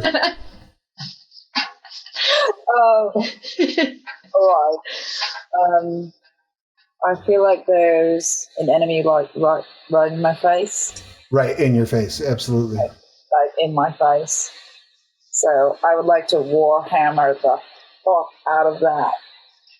Excellent. Your warhammer comes up off of your hip, and like in one solid movement up toward their chin. Go ahead and give me a attack check. Not with that roll, unless you want to blow your inspiration on it. Is that? Did I do something wrong? Yeah, you got a 7. What? Use your inspiration. Use your inspiration. Okay. So if you hit the delayed roll for advantage, disadvantage, you'll roll it again. Boom. That will hit. And boom goes the dynamite. All right, go ahead and drop your damage. 6 bludgeoning to the face. It's like you hear like this tinny scraping noise as a couple of its teeth shatter and fly out of its face. But it is still up and still pretty angry. Do I have any other actions or any other things I'm allowed to do? Well, you're still maintaining concentration on that spell, so you can direct it at them. That doesn't require an action. I think they'll have to make their strength roll. Feel comfortable sleeping with that. You haven't on his face. taken any damage, so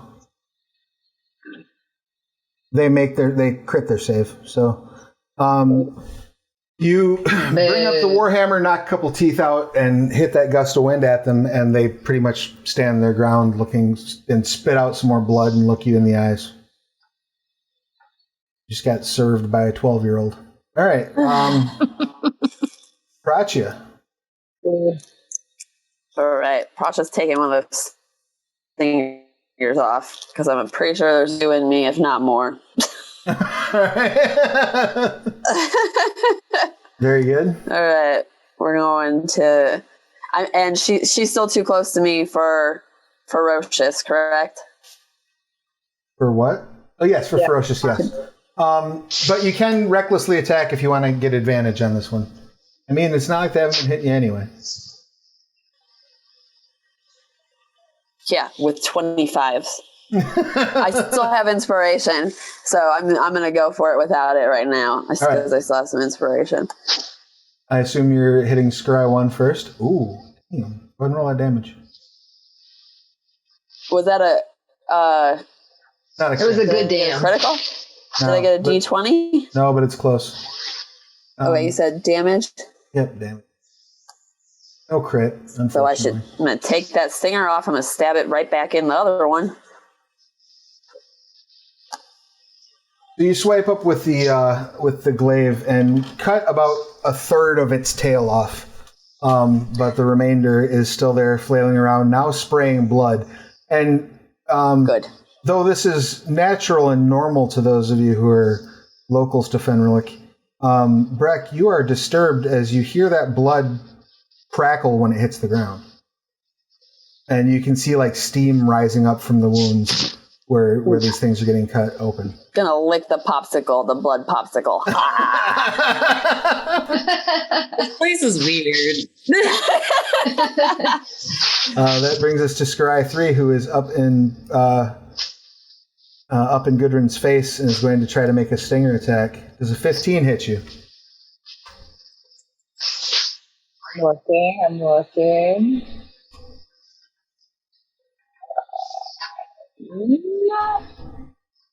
Yeah, yes it does. All right.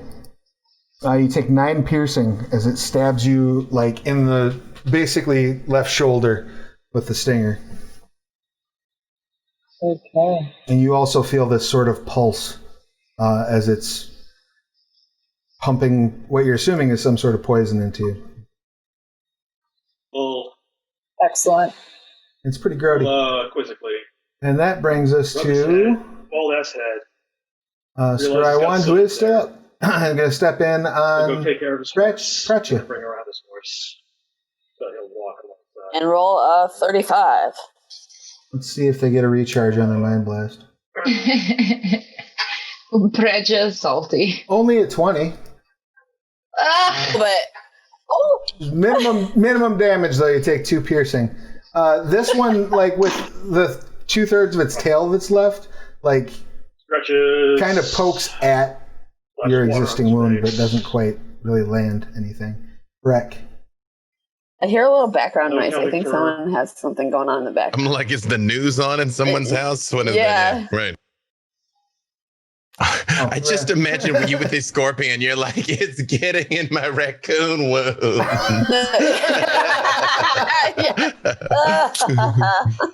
It's true. So Brec is this person hurt?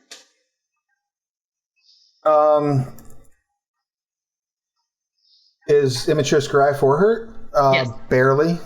Okay, I'm gonna do Toll the Dead. All right, that's good. Wisdom save 13. All that takes is barely. He needs a wisdom save of 13. Yep, and he does not make it. Good. Boom. So that's a D12. That is not a 12. Okay, found it. 12! excellent. And then what's your spellcasting ability modifier? Because I believe that adds to that too, right? Or no? Oh. It's not that, but if you're level 5, it should be 2d12. Well, I think we're level 4. Yep, you're level 4. Yep. So close, but not quite there. So yeah, they suck 12 psychic. It is unfortunate for them as they scream in horror and confusion as they've never encountered this effect before. Good. But it then becomes their turn, and their response to that horror and confusion is to stab you with a stinger. Hand grip. Oh, no, damn it. You said stinger. Every time you say stab, I'm waiting for it. I just want to knock it out of somebody's hand. You can't make them drop something that's growing out of their butt, unfortunately. You do take. I feel like an orc could. Yeah. You do take 10 piercing as this hits you, and you have the unfortunate side effect of being a Howl Legionarian that your flesh is translucent. So as this stabs into you, you and anyone who's looking at you sees this fluid sort of pumping through your arm. I feel so violated. I can see it. Like almost like it's following where your circulatory system would be if you had such concerns anymore. I'm like disgusted and horrified. It's an appropriate response, Helig. It is your action. Oh, so I realize. I mean, how bad is Sister Scorpion looking over here? I mean, she's definitely seen better days. She's got 2 arrows in the neck. Her plates on most of her armor plates are like hacked up as if there are like burns underneath them, and it's like pushing the chitin sort of away from the raw flesh beneath. She doesn't look too good. Okay, hang on just 1 second here. Sorry, I'm having to look up how one of these mechanics work. No worries. Because it could matter a lot, or it could matter like not at all. Okay. Shoot. All right. I'm definitely gonna blast her. It's just what am I blasting her with? Is the debate before me right now? Important question. Anyway, I started blast. So anyway, I started blasting. Yeah, exactly.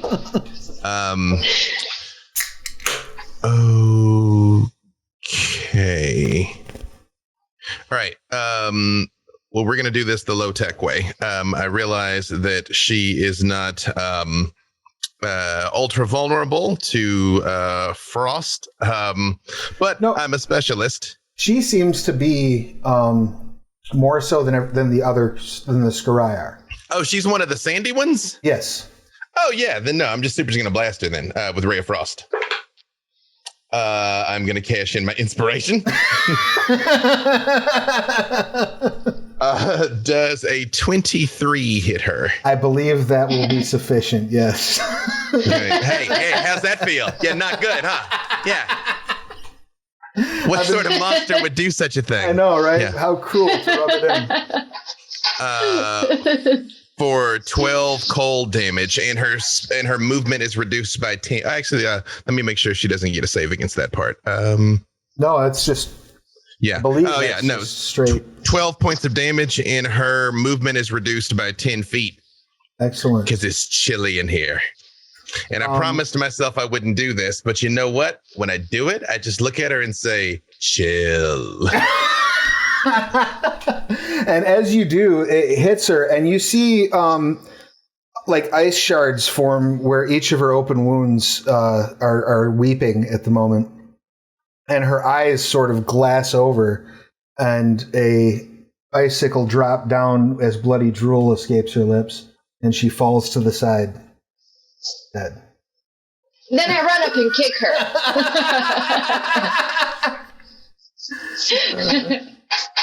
Excellent. But Take your revelry is short-lived. Well, yours might be fine. Up above you, the revelry is somewhat short-lived. As Prachya takes another stinger that flies right past her face, and she manages to just sort of duck to the side from. I assume a 12 does not hit you. 12 does not hit me. Beautiful. Finally. I was over here getting skewered left and right. Rin, what you got? All right. So now I'm gonna little peek out and then sneak attack this immature Scry 3. My short bow. All right, I'll give you advantage because they don't see you. So. Okay. Did I hit? It takes a while for me to load on my end. Yep. No, you're good. So you'll just tap your advantage, disadvantage, delayed roll. 18. Awesome. You absolutely hit. You absolutely deal the sneak. Unfortunately, we're not looking at a crit situation here, but you do deal 12 points of damage to it, which is no joke. You hit it in the side. It looks over at you. What would you like to do? Any bonus actions? I'm good. I'm just gonna move like right here. Okay, so you come kind of dashing out. Excellent. Actually, no, never mind. Can I? You still have a bonus action, so you could bonus action dash if you wanted to. Cool. So I'm gonna do that then. So I'm gonna go a little. Gives you another 25 feet of movement. Okay. So I'll go right here. Dope. Cool. All right, Ithrin, give me that death save. Let's see how you're doing. I feel bad. I've been just killing you all night. I promise it'll be worth it. Okay, I'm gonna hold you to that. All right, let's see how I do. Woo! Yay! We have 2 successful death saves. Oh, I'm gonna live. Is that 2 or 3? 2, because I've made 3 death saves and I failed 1. Excellent. Sister will not be attending this round. She will be taking this round to bleed into the ice. Good. Brother going to take this round to continue his trek away. That brings us to the top of the order. Neha, what you got? So just FYI, you do now have a clear line to the unconscious bleeding Slytherin. So I'm gonna run and shove berries in her face. Excellent. If you make your full dash,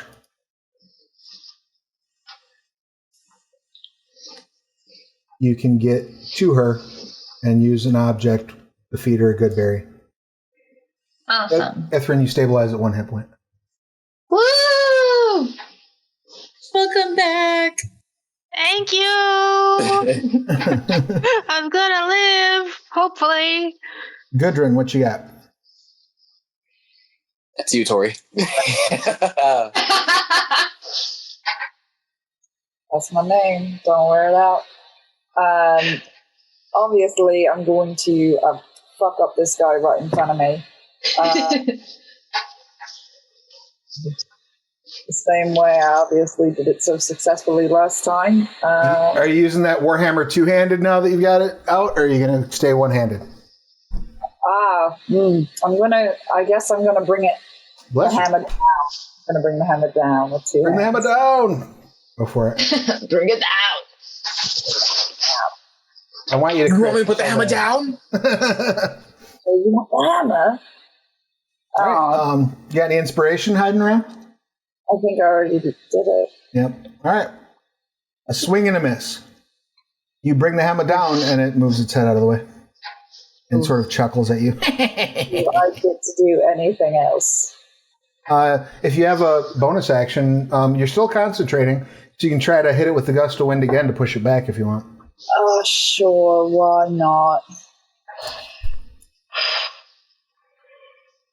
Nothing has happened to break your concentration. Do I have to click on it? Nope. I just need to make it save. This time it's not so lucky. Yeah. 10, 15 feet it gets blown back from you. Bye-bye. Can I move at all? You have 30 feet of movement. Absolutely. can I be using it on this MF and then go over to my friend and use it on the other one? You wouldn't be able to turn it this turn because that would basically be a bonus action. Oh, then that's not. You could You can move away from me. You could strafe over and catch this one because you're pointing down with it. I'll allow that. Okay. I'm a benevolent god. Yes. A smiling god. We're back to back. Excellent. You step up Charlie's Angel style and blow this other Slytherin back straight towards Rin, which I'm sure he appreciates. Rin's All right. ready. That brings us to Helig. So you see these two. Or no, I'm sorry. That brings us to Brec. I'm a terrible human being. Brec, what you got? I'm gonna do Toll the Dead again. All right. Was I after Tori? No, you had just gone, right? I didn't get to go. Did I skip you? Yep. I'm sorry. I had a technical issue. All right. That's okay. I saw it come up, and then she wasn't done yet, so that's why. That's why I had a tech issue. Okay. I hit end turn for her too soon.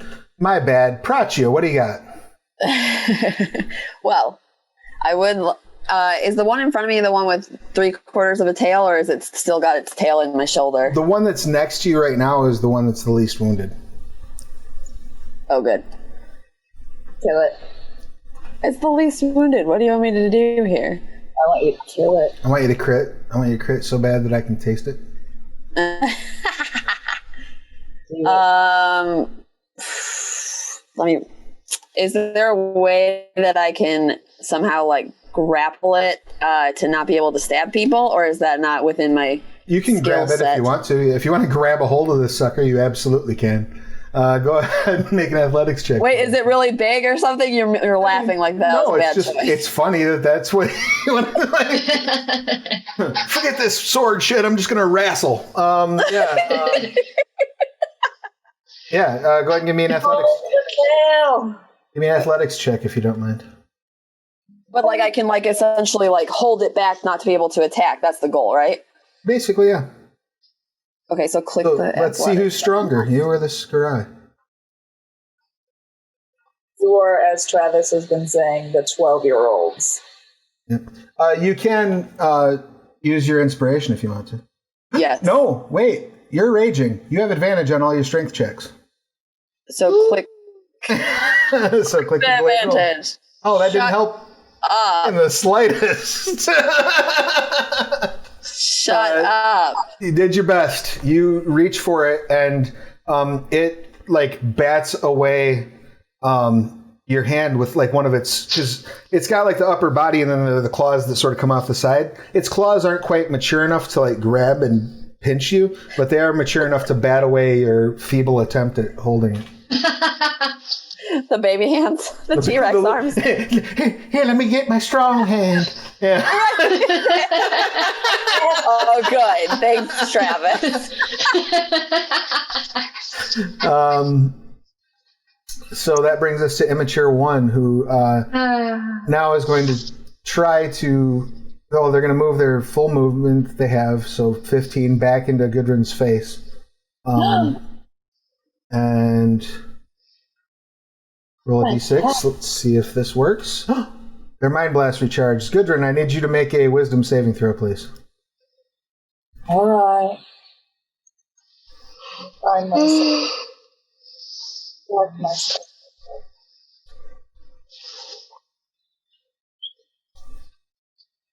You are able to fight off the psychic assault. Now it's Brec. What you got? Toll the Dead. Wisdom save 13, please. Can do. Damn it. Oh, wait, no, that's Gudrun's. I saw the wisdom save and I was like, that's way too high. Ah, that's worse. They still take half, or is it none? It says.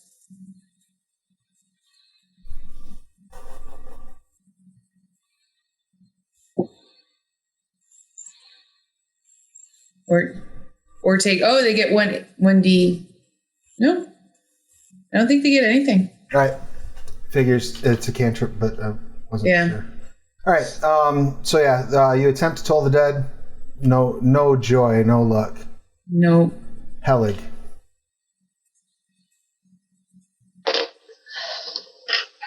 All right, so she's not dying. Good. Okay.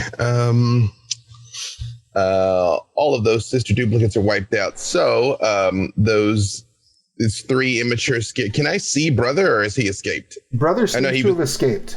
He was beating feet. I know. Yeah, he has had a good couple of rounds of just abandoning ship. Of just hightailing it. Okay.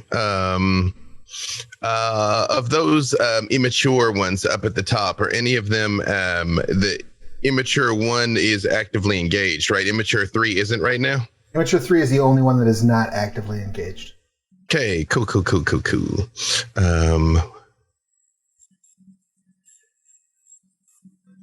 From here, I should be able to. That's 60 feet between me and immature 1, right? Oh yeah, I'm sure. Gonna go ahead and drop my Ray of Frost on him. Beautiful. Let's see.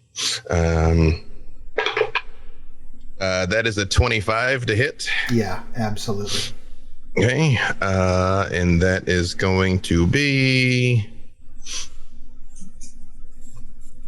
Ooh, yay! I got a favorable tilt at the last second. A big old 9 points of damage, and its speed is reduced. Excellent. The speed reduction is unaffected, but it does only take 4 of that 9 thanks to its resistance to cold. I rolled the disbelieve. I don't accept that. Yeah. And I'm kind of gonna stay here pinned down behind cover for the time being. So that a smart play. Yep. So that's it for me. Scry 6 is just really. First, they're going to try to see if their Mind Bolt comes back. It does not. And they're going to try poking again.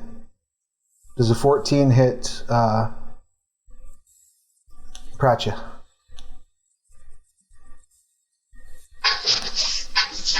Nope. You were so muted, but thank you. I appreciate it. Sorry. Swing and a miss. Rin, you see this, and it's looking like you're definitely your team has the leg up, but a couple of them are still in trouble. If you had to do a risk assessment right now, Pratya looks like she's in the worst situation. However, you also know she's probably the one that can take the most punishment. So yeah. What would you like to do? I wanna. So first, I want to take some cover behind these dead bodies over here. Sure. And then I'm gonna shoot Scry number 3 for anything, because at least Prachi's got some help over there with Gudrun. She's a cleric; she can probably help her out. Right. So yeah, him with this short bow. Popping a hit. Unfortunately, only 5 piercing, but it's better than 0 piercing. Okay. Anything else? Yeah, that'll be it. Rock and roll. I'm just gonna hide behind these bodies. Ithrin, as soon as you lost consciousness, you felt a cold chill almost go past your skin and into your spirit. And then you felt, as you're laying on the ground unconscious, you felt almost an icy whisper against the very base of where your neck and your ear meet. And it says, your salvation is locked away in the West Wing.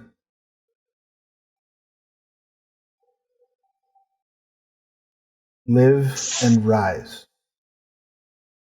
Say my name, and I'll clear your obstacle. Who are you? Aurelia. Do I know who that is?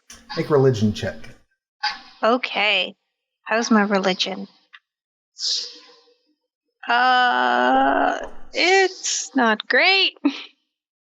Bad druid. 10. Yay. All you know of Freya is that she is commonly worshipped in Albadia, like by Northerners. Mhm. She is the Snow Queen, the goddess of winter. Okay. But that's literally it. Winter? You have no idea like what the tenets of her faith are. You've never met an Albadia. You know like one person from Albadia, and all you know is that they complain about it being really hot when you run into them in the souk. That's literally all you know. Well, Ithrin theoretically knows about winter, and that's a natural process. So I don't think she has any sort of like existential objections. So yeah, she'll just sort of like with her one little hit point, she'll go, Freya. All right. As Ithrin mumbles this goddess's name, a ring of frosty energy pushes forward from her.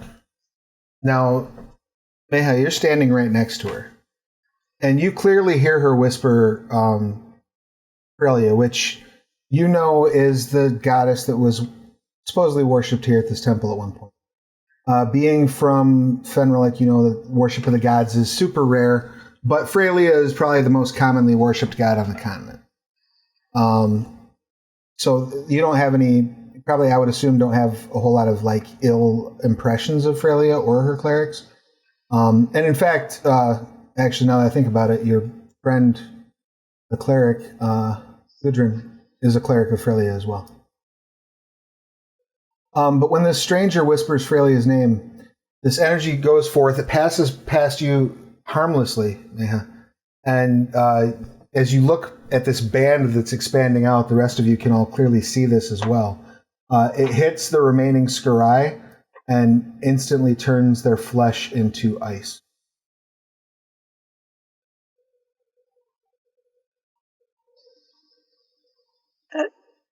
Cool. Thank you. We'd love to see it.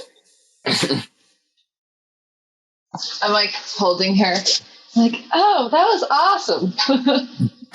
I'm gonna Good just job. jump on the one next, flat out, just smash that shit. All right. If we're not in combat still, it's still gonna smash it. Absolutely. Yeah, you hit it, and it completely shatters. I would like to smash mine too, if we're smashing. I do. Hulk smash! So was that my turn, or can I do something else? What would you like to do? There's no actual combat at this point. That ends the combat. I just want to cure wounds on myself and then look for Brec. Okay. As soon as that guy froze, Brec's like, Ithrin! So you do what you gotta do. He'll find Okay. you. And Brec, you're wearing what kind of armor? Still sleeve? Okay. All right. Go ahead and make a Constitution saving throw with advantage, please. Okay. And yes, it is still sleeve.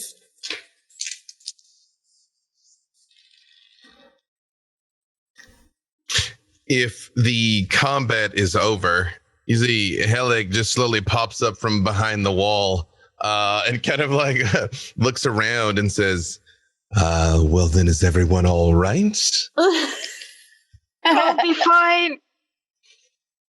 I'm rummaging around these dead bodies to see if there's any like loot. That I can, like, I'm like, oh, cool, we're done. All right, cool. Let me go back to stealing shit. I got 13. I'll help with the first one. Excellent. 13. You are fine. You don't take any exhaustion, but you are. You're even starting to feel the pain of the cold. Mm. And you can see through your arm that fluid that was pumped in, like slowly working its way back up toward the wound and pouring out of it. Prestidigitation. That is so gross. Oh yeah, prestidigitation. Boom! And I'm gonna do it to Ithrin too, because that's how I show my love. Clean her up. Excellent. I'm like holding her, like, Ithrin will sort of stagger towards him, being like, "Do you need healing?" oh. I'm going to give her one of my many knitted blankets because she just like died. It's so cold. But yes, please. But you need this. So this strange glowing creature pulls out like what appears to be like a masterfully knitted blanket of like a fine wool, which is very rare. Like you could get quite a bit in trade for something like that in town. Those of you who are looting bodies, go ahead and make a investigation check if you don't mind. Investigation. I am not looting because I know Rin has that very much under control, but I would approach these strangers. All right. Yeah, I would go over to them too. Excellent. I'm going to go to the hurt one once it's time for me to go heal her of the goddess I also worship. Yeah, so you all sort of ring up. Is one of you see-through too? One of you looks kind of see-through. They're made of ice. They all are? No, just Helig is. Helig and Neha are both made of ice, but differently. Helig looks almost like translucent. Mm-hmm. Not to the point that you are, not to the point where you can actually see what's going on behind them or anything, but they are clearly completely made of ice, whereas Meha more closely has like a Bobby Drake vibe. Like she's made of ice, but absolutely not see-through. I'm like, look them up and down and be like, nice. Translucent club. Cool. Look at Brec and I say, are you melting? Have you been exposed to too much heat? I can see straight through you, man. Nice, bro. No, this is, I'm going to like whip back my dreadlocks. Like, this is how I am. Ithrin will be like, thanks for helping us. This becomes clear to you. Why is it so cold? You can you can understand them, Brec. They still can't understand you. Because you're speaking what? You have Ledan? Shelzar? You don't speak Druidic, right? I don't have Druidic. Yeah, so as this stranger starts speaking, you have no idea what they're saying. But when Ithrin starts speaking, you get the gist of it. Again, it's like they're speaking Fenrilik with a lisp. I do Dwarvish. Is Dwarvish close? When I realize that he doesn't know what I'm saying, I try speaking Primordial and looking at them, and I'm like, hello, visiting tropical barbarians, anyone? And I'll be like, barbarians? Like, no. And then I'm going to like act out a hug, like friends, and like blanket. Terrible sign language. We don't do warmth. Brec can hear you. He just can't speak. And it's not that cold, so They're here in the summer. I don't. They're like, it's vacation weather. Yeah, like we're so like, in what's your whole deal? Yeah. Well, we're obviously very weak, very weak. Hang on, I would like to cure wounds on this poor being of weariness. Yeah, you tap her in 6, or you're hitting it again? Sure. All right. How many points? So 6 from the first tap. Good, tap again. Yeah, well, if you're going to do it twice, yeah. Tappy. And 3 from the second. Oh, thank you. Now I'm up to 20 out of 35, so I don't feel like I'm dying anymore. I mean, because you're cold, but... Oh, okay. Well, I've got my blanket. Oh. So where are you guys from? Shelzar. Huh? Do you know where that is? Do we know I think it's her like accent. Maybe she's like talking weird. I don't know. Can you understand them, Rin? Well, isn't she speaking in like a Druidic? It's like Azatellus. When Ithrin speaks, you can understand her. But yeah. Right. Yeah. Like, do you understand the words? Right.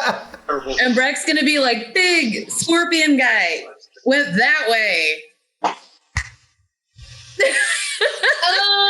Didn't they like bring these scorpion people? Brec says that the scorpion went that way, and we didn't bring them. We were trying to help, and we were betrayed.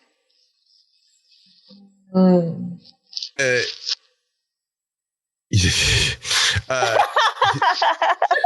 see Helig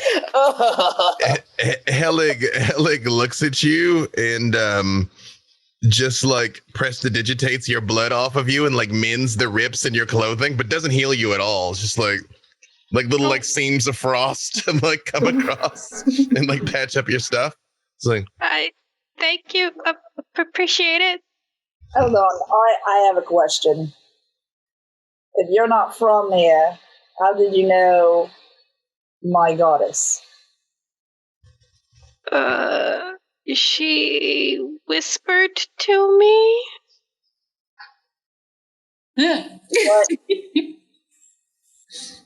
You guys are weird.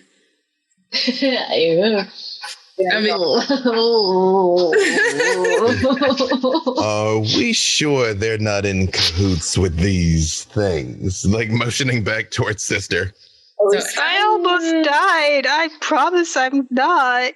How can we ask him how we can leave, Ithrin? Is that where the guy's going? Is there an exit that way? Is there another portal? Does somebody know how to work the portal? So is there another portal like this, or a way that we can leave? We just got here.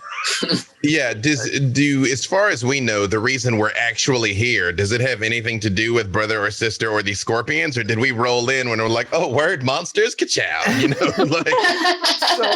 So, when you were sent, the city council at Kova Kimru, the elders council, wanted you to investigate rumors that there was some gathering of these Skarai, these the crab people, the icy ones. The sand maskers are completely new to you. You've never they look like they're related to Skarai, but they don't look like they're Skarai to you. And the other thing that strikes you all very strange is if the Skarai are using this as a staging point, normally there would be adults in the hive. You didn't see any adults here. That doesn't mean that there's not yet.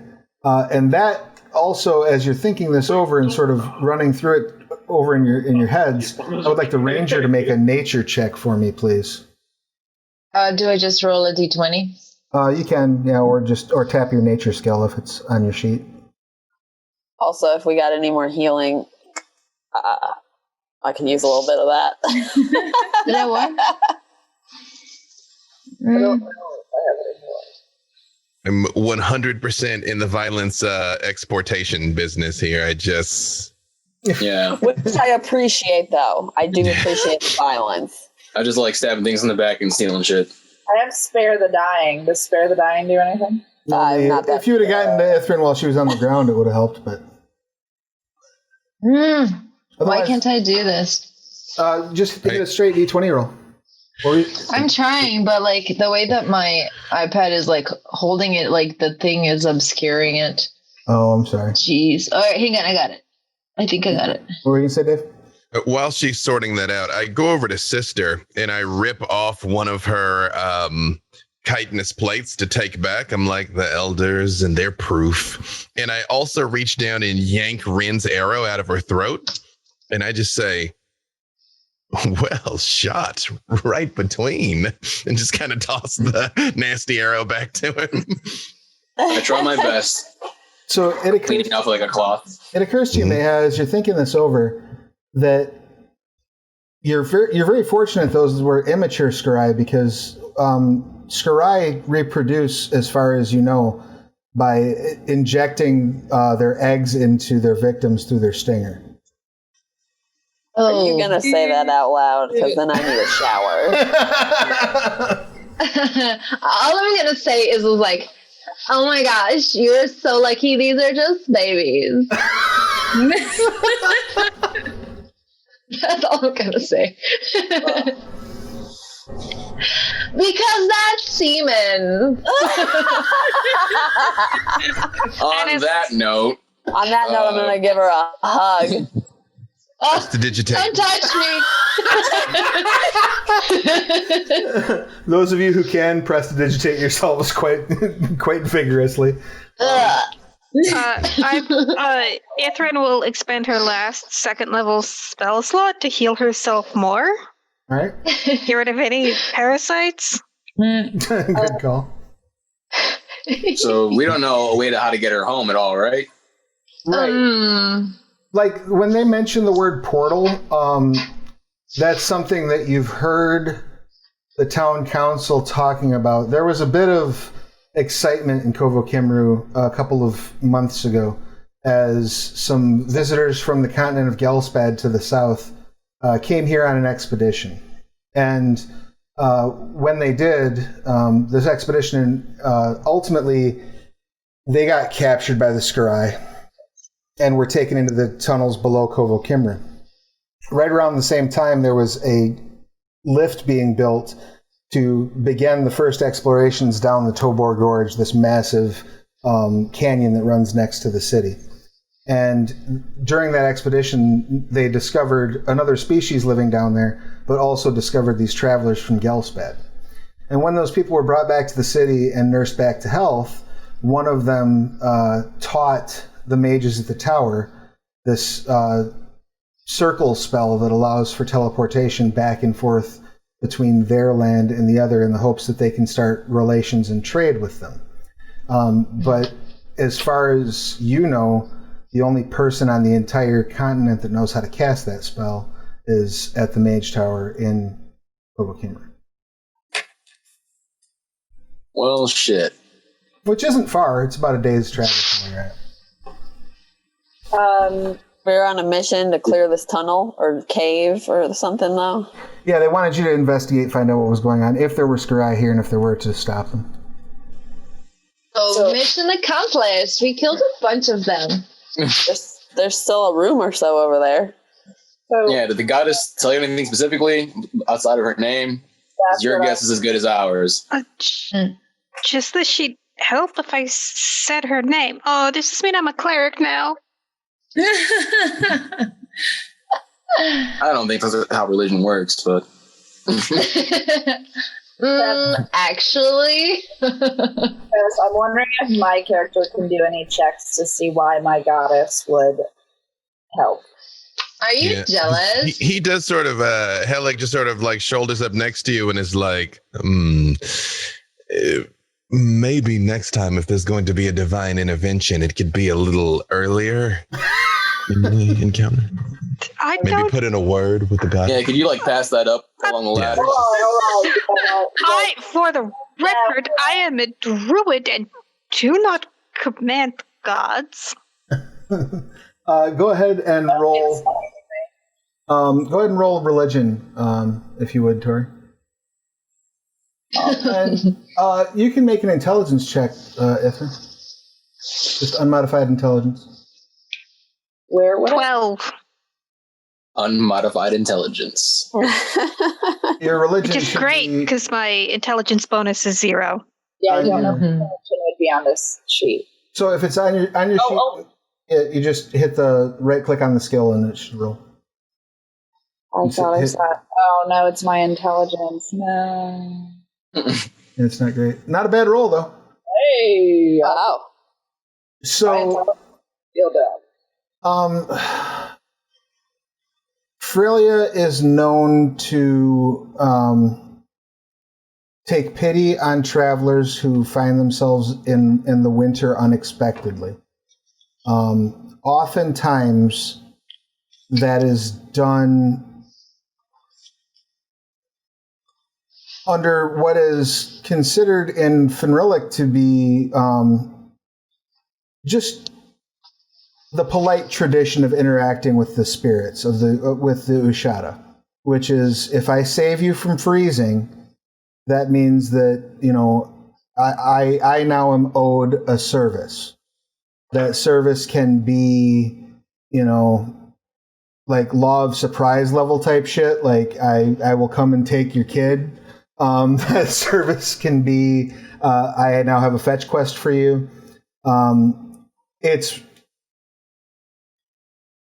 believed that when the worship of Frelia spread from Fenrilik down to the continent of Gelspad, that it was taken to Albadia by travelers who had received this privilege at some point.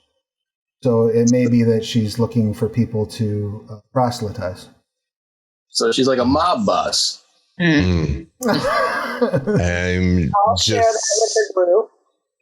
Well, my friend, all I'm saying is the Ushada who have blessed me provided lightning to incinerate our foes, not simply frost to eradicate their children. And I start walking in the direction brother went.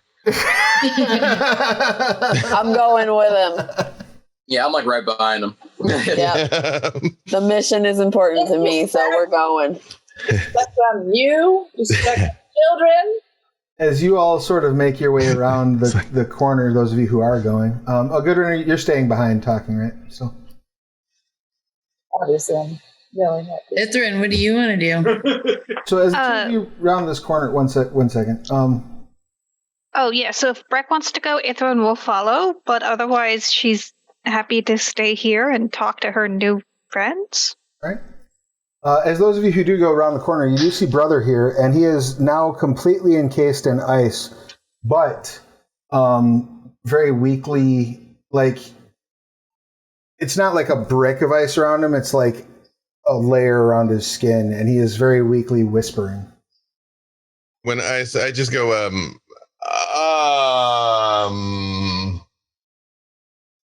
like back towards them and just Excellent. Hey, Minnie and Casper, might want to see this. I should probably break off the tail in case it starts to get warmer. It is summer. it doesn't get any warmer than this, yes, but I'm gonna break his tail off. Before she goes after it, I'm like, is this something he's doing or something that was done to him?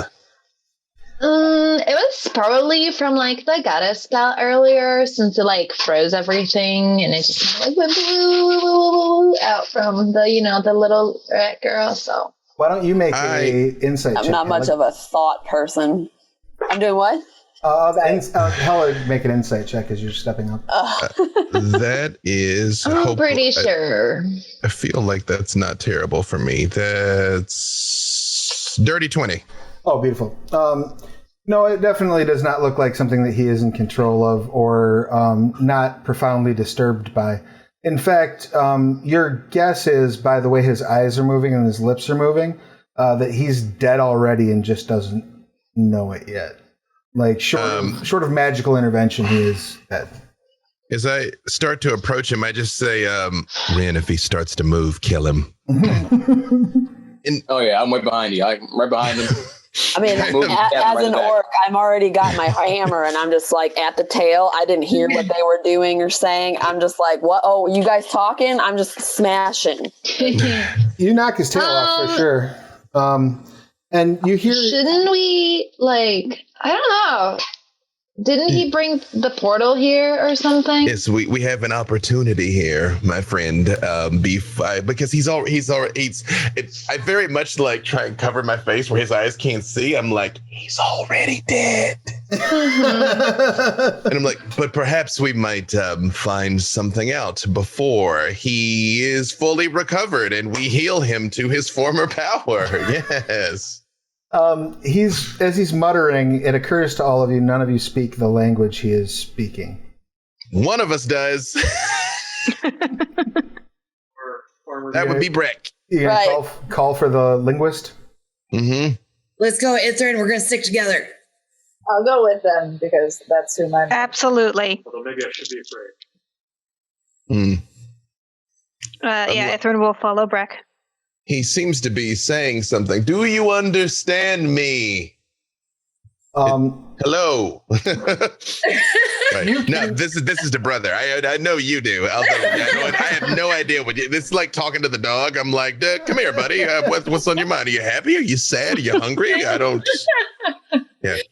But as he approaches, I am looking at brother like, do you understand me? And I try to speak primordial to him too, see if it makes a difference. He doesn't even seem. He's got like 1,000-yard stare. It's hard to tell through the ice over his eyeballs, but it doesn't look like he's registering that you are there, or maybe even that he's speaking to anyone. You clock pretty much right away as you walk up, Ithrin, that he's not speaking the same language he was speaking when he was down in Shelzar. And Brec, you can make out what he's saying, though you don't know what language it's originating in. And he's saying, I should have united the people, the South, the blood. So much death. So much death. I failed. 15. I hope the Namorga may forget. And he's just repeating that. I'm going to tell Ithrin all that, and I'm just going to have this face kind of like, all right, that was a bunch of stuff I don't understand. Yeah, so Ithrin will relay in her dialect of Druidic something about death. I think he works for the Morrigan. He thinks he failed. Whatever it was he was supposed to do. He did not say Morgan, he said Namorga. Oh, okay. Yeah, so he works for Namorga? And you're all aware that Namorga is a god of death. Said to greet travelers when they die and take them to their final resting place. I feel like his actions have led him directly into his god's bosom. That should be a victory. Yeah. I mean, 10 out of 10, perfect execution. And he's going with his friends. There it is. Be good if I keep smashing them. You've shattered him up to about halfway up his back. Like his back 4 legs are shattered, his tail shattered. His butt is gone. He is still alive-ish. I'm a little vengeful about the stinging. But even though we understand what he's saying, there's no indication that any of us can actually talk to him, though, right? Right, and it seems almost like he's in shock. Like, I mean, we could shove berries in his face and see if that helps. No. He doesn't think so, but like you're talking like you're friends now, and I was concerned. It occurs to you that this much damage has been dealt to him, and he hasn't even seemed to respond to it. So he really seems like he's just not hearing. He's still useful for a time, but then I just look back at the orc hacking away, and I'm like, I'm wondering. My character's wondering why he's speaking through this like goddess language. Is there something I could check about this? You can make a religion check to see what he's talking about. Did good the last time. Let's see. I just feel like I got the Jeopardy music as I slowly am getting closer to this guy's face. No, I'm gonna start investigating. So I'm gonna go back to the other room. All right. While you're looking, is this a dead end here where we are? Yeah. Or does it go further? As you look down further, you can see that it is actually caved in just further south of you, and it looks like caved in a long time ago. So this pretty well frozen solid. He was taking me this way. There might be something here. Unless he didn't know it wasn't collapsed. I will say, wherever she's busted off a piece of it, I pick up a piece of his chitin too, as for proof that this happened. Cool. And head to investigate that cave in. Yeah, go ahead and make a history or investigation, whichever's higher for you. And I will also start casting a ritual detect magic, and that is a 19, by the way. Oh no, it's not a 19. It's not a 19. No, it's 15. Sorry. Okay. Yeah, with a 15, this looks, as near as you can tell, like a naturally occurring cave-in that probably happened between 10 and 50 years ago.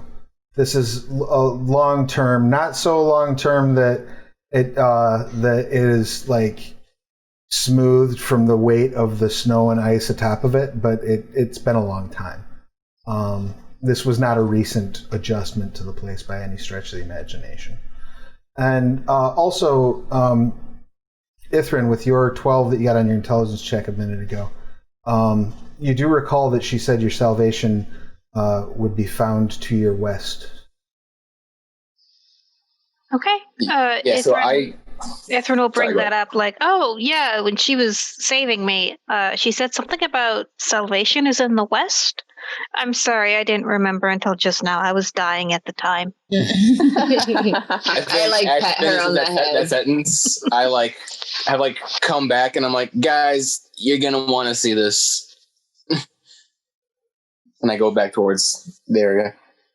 All right. I'm gonna start putting stones on Alistair and burying him. Okay. You start. I'm gonna look at you like, You start. because I know you can understand me. I mean, I guess you can understand me. So I'm gonna like, what? Is anyone else going to follow Ren as he's asking you to come over? Yeah. This way. I'll follow Ren. Right. So he leads you over to the room where you enter. First, I'll yell 4 and hunt the guy's head. I'll go ahead and teleport a few of you over here. Whoop. I'll just make this good and easy. And everyone on the same page here. So you all sort of pop over here and see this whole other area.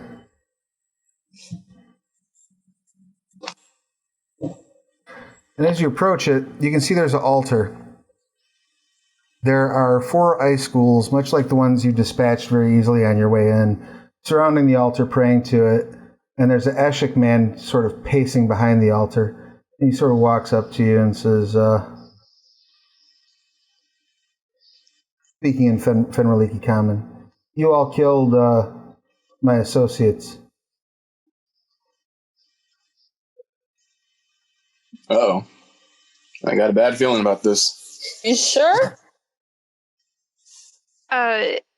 Ithrin will just say really quickly, we have Freya's blessing. You can't hurt us. Make a persuasion check. Not really deception. Oh, I'm good at persuasion. I'll be like, yeah, and back her up. Oh. Does that help? I am not good at persuasion, and I roll a 5. Okay. I've hidden behind somebody, and I'm just ready to take my rapier out. Have you used your inspiration? Oh, I have not. Thank you for reminding me. I will use my inspiration. You spent a lot of that time dying, so I thought you might have that one still in your back pocket. True. Oh, that's a 2. Life is awesome. Oh, I feel you on that. He says, if you had the goddess's blessing, do you have her keys? Because that's what I'm after. We know what that is. No, You but we're should. here to help you find them. No idea. You have no idea. Ithrin, stop it. Good. Right this way. And keep praying, ghouls. To Brec, she's like, what else are we going to do? Oh, he acts like he's going to take us somewhere? Yeah, he walks off and says, this way. Oh, great. oh my God. Okay. As you sort of follow along up the way, you see he does have these ghouls apparently praying, though it becomes very clear to you right away, Gudrun, they don't know what they're doing. They're just kind of kneeling and moaning. There's no real rhyme, reason, or ritual to their prayer. So they're BDSM ghouls. Kinda, yes. And I'm glad The safe word is pineapple. It's fine. Don't worry about it. I'm not here to kink shame ghouls. the Ashik walks over to this chest and says, the keys, do you have the keys? No, but we're here to help you find them. Could I just ask you one question, friend? Although, did we get the result? I know. So Ren's investigation of the bodies, did we find out if Ren found anything on those bodies? They were not carrying any sort of coinage or any items. I just look at him and I say, friend, You knew brother, sister, all of those, right? Yes, we are a coalition. We are going to... They were powerful Yes. servants of the goddess, correct? No. Not of the goddess. Well, hey, let me skip to the end. We wiped them out. We eradicated all of them, and the 7 of us will destroy you. So think very carefully about what you do next. You will be dead before those ghouls arrive. I just want to give you a chance to make it out of this with your skin intact. I'll happily look looming and orcish next to him. Like, I just smashed him. You see, he kind of... It's like, I'm the nice one. He kind of takes a moment to ponder, and he says, "It's very clear that my plans are not going to come to fruition." Yes, but ours still might. I'm stealthing right now. It's just like, oh no, it's too late. Talk fast. I would very much like to simply leave. I will have to try another way. All things. No. Let's say all things being equal, we know we were sent to investigate. He's an issue. Do we feel like surely letting him leave would violate the spirit of what we were sent here to do, but would it violate the letter of what we were sent here to do? I mean, if you could get information from him, that would be better than nothing. But what were you gonna? But technically, you weren't sent to kill him. He's not a scry. I mean, if he's looking for my goddess's key to something, I don't really like it, especially if they were also talking about a death god on their side. We can knock him out and take him with us. He points to the treasure chest and says, "I think you're overthinking this key thing. Do you have the keys?" What? Is this like a metaphorical key thing? Like the key was like the friends we made along the way thing? No, the one that the unlocks gate master? I'm the gate master. Are you treasure the gatekeeper? chest that is right here on the floor that I cannot get into because my ghouls are idiots. My friend who is about to mercilessly slaughter you might actually be able to pick the lock. Yeah, Brec has a key. It's called an axe. Oh, I wouldn't recommend trying to break it open. Do you wish? Can you pick the lock? I can try. Go ahead and give me a dexterity plus proficiency check, please. I feel like this guy should be in restraints right now. Kind of just agree. in case. Do we know anything about what these keys are, especially if they're my goddess's keys? Obviously, we have no idea. He seems to literally just be talking about the keys to a treasure chest. Right. Do it right. Yeah. We're taking it very seriously. Pop the treasure chest open. I very much step between the issue and the treasure chest. Like when it pops open, I'm like, Rin, what do we got? What do we got? You look inside. It's got some gems. Coins aren't generally used as currency on Fenrilik because there's better things to do with metal. Gems are, and trade, pretty much. There's some gems. I'm going to slide a hand a couple of those in my sleeve. That's fine. There are some documents, look like maybe holy writings. There is a priest's pack, including a holy symbol. And there's a necklace, you see. This necklace is made of silver and has a silver snowflake pendant that's made out of like a blue topaz. And that's probably about the size of a human fist. Pretty. The chain itself and the necklace are covered in a thin sheet of ice. Strength check. I'm going to show that to Hella again. Like, this looks promising. Hey, excellent. Gelug, so can we let this thing go? Does it need to die? Because you failed your mission. That's all. That's all ours now. It's just, are we? Because your goddess, I will respect you. I will respect you if we're. Hey, I would like to see what this thing is. Go ahead and make a religion check with advantage. Okay. I very much have not looked at the chest, and all I'm just at the SU. Like if he does anything, like we're blasted. That's fair. Yeah. Can I position myself between him and the whatever sort of? Yeah, exit so you there? all sort of make a wall of flesh between him and this and this treasure. In that case, can Ithrin go for the pendant? I mean, you can go for it. It's in. It's currently in Rin's hand. Let me just rearrange you all so that you're where you actually should be. I got a 16. So with a 16, you absolutely recognize that, and it takes you a moment to process whether or not it is truly what you think it is, which is the Amulet of the Snow Queen. The Amulet of the Snow Queen is a legendary item, supposedly her personal I really want to try and throw it again. jewelry that she would wear. It's said that the user can command all of the forces of winter, create items, much like an Ice Walker ranger can just create items raw from the ice, can summon forth beasts of the winter, and most importantly, can travel wherever snow is falling at the speed of thought. I will obviously relay all this to the group. We're going home. High five. Kind of feel like we should kill him now. He says, Yeah.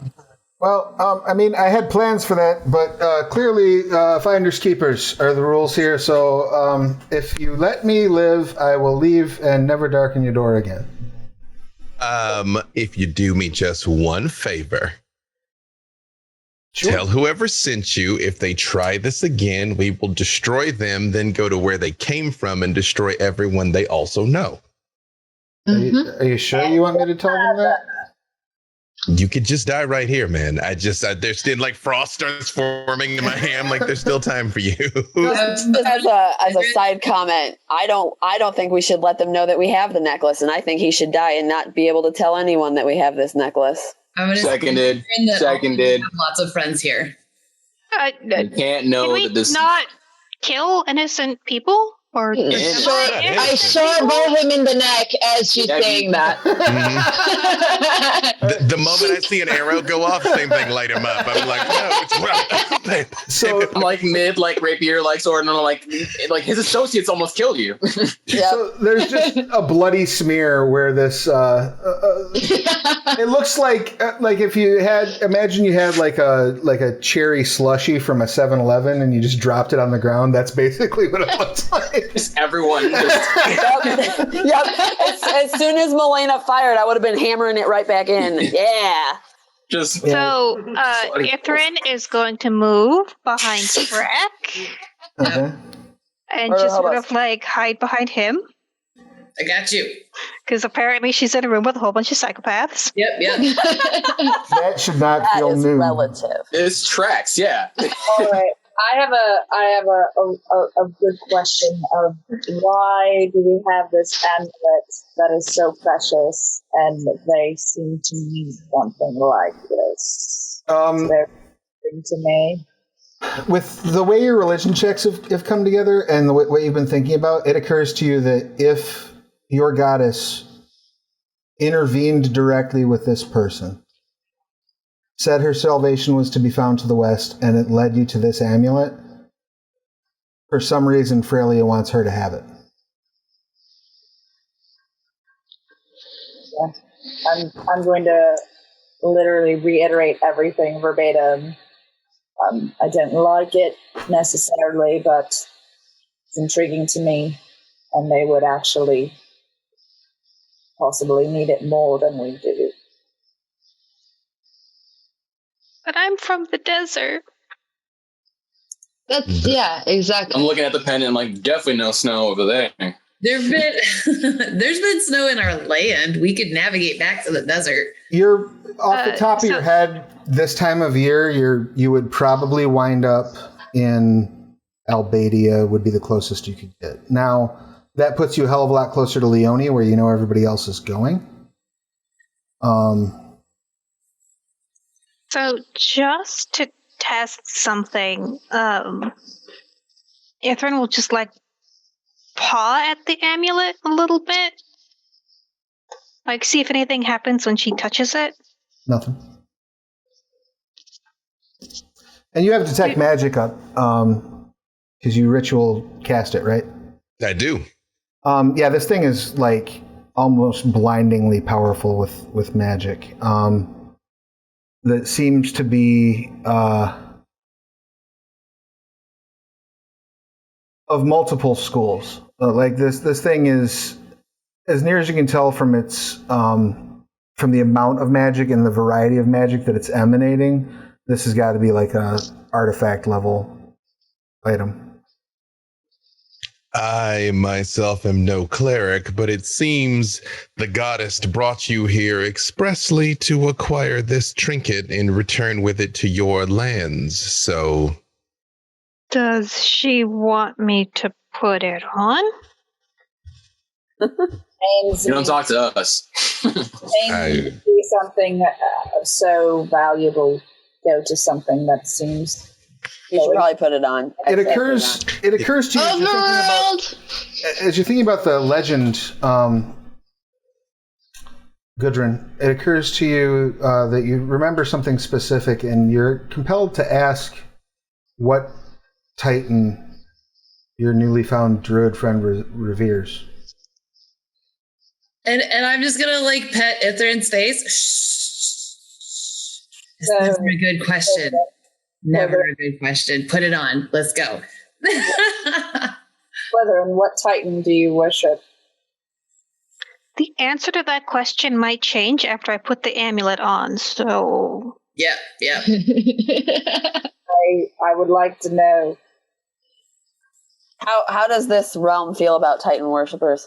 It's common. It's okay, so we don't care. Normal. People who worship the gods are weird. Like they're not like disliked, but they're strange. When she says I might change when I put the necklace on, I just sort of like look at Ren and I give him the like hide, be prepared to stab the heck out of her if something goes wrong. Like very much move to different places in the room. Like okay, no problem. Let's just see where this goes. I just say I do just look at you and I say, be careful. It is a very powerful artifact. I eat garbage. I eat garbage. Oh. You broke up, Tori. What was that? I said, you're lucky we're letting you, but still, I did ask a question. I'm a druid. I revere the land. So is it a dirt titan? Is there a titan of the dirt? I don't think so. A worshiper who reveres the land would worship Deneno, the Earth Mother. What? Who? Deneno, the Earth Mother. Ah. And would I know that as a cleric? Oh, absolutely, yeah. And that becomes pertinent to you as this... the legend speaks that if there is one who is a druid who reveres Deneno but takes up worship of Frelia, it's said that can lead to assuming the powers and possibly responsibilities of a page of that goddess. So effectively like a messenger of that goddess. I would say, please put the amulet on. I feel as though you are the chosen one. I look at her when I see that she's like clearly kind of sad that her god chose another. I just lean in close and I'm like, don't worry, you're still a part of the divine plan and they may be sent home to die horribly. So, well, all right. So Ithrin just does a. Before you go, I hand you some good berries. I'm like, just in case. Thanks. All right, you take the good berries and you put the necklace on. And how many magic items does Ithrin have attuned at the moment? Technically the book, but nothing else. Okay. As soon as you put this on, a whirlwind of snow begins spinning around you. You have exactly enough time to reach out for Brec's hand before you are pulled into the center of this vortex, which is literally like just your immediate space. Just the 5-foot space surrounding you. Nobody else gets sucked into it.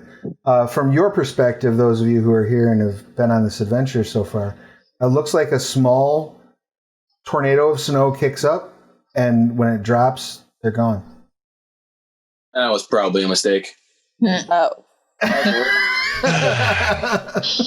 I just say, well, I just say the good news is we still get to eradicate those ghouls. Yeah. Yep. I'm gonna run out with my hammer. Right. I walk very slowly as they're all charging forward to do murder. Hammer time. Right, it's like the freeze frame. Yeah. Yes, there's like that end of a John Hughes movie freeze frame of you all rushing forward to slaughter these poor unsuspecting high schools. And that's where the credits would roll for the night. But in the post-credit sequence, Ithrin and Brec would absolutely see this snow kick up around you. It blows your hair and your clothes around a bit. It's cold, but not nearly as cold as everything else, as the air itself around you has been. And after a minute or so, it fades to nothing. And as it drops, you see you're standing atop of a mountain peak. Looking down, you can see the frozen waters of what you're assuming is the Stiffened Sea, the sea on the northern end of Gelspad.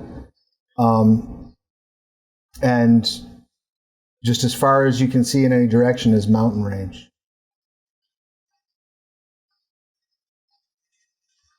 Which way you want to go? I don't know if that helped at all. Maybe you should find a familiar over there.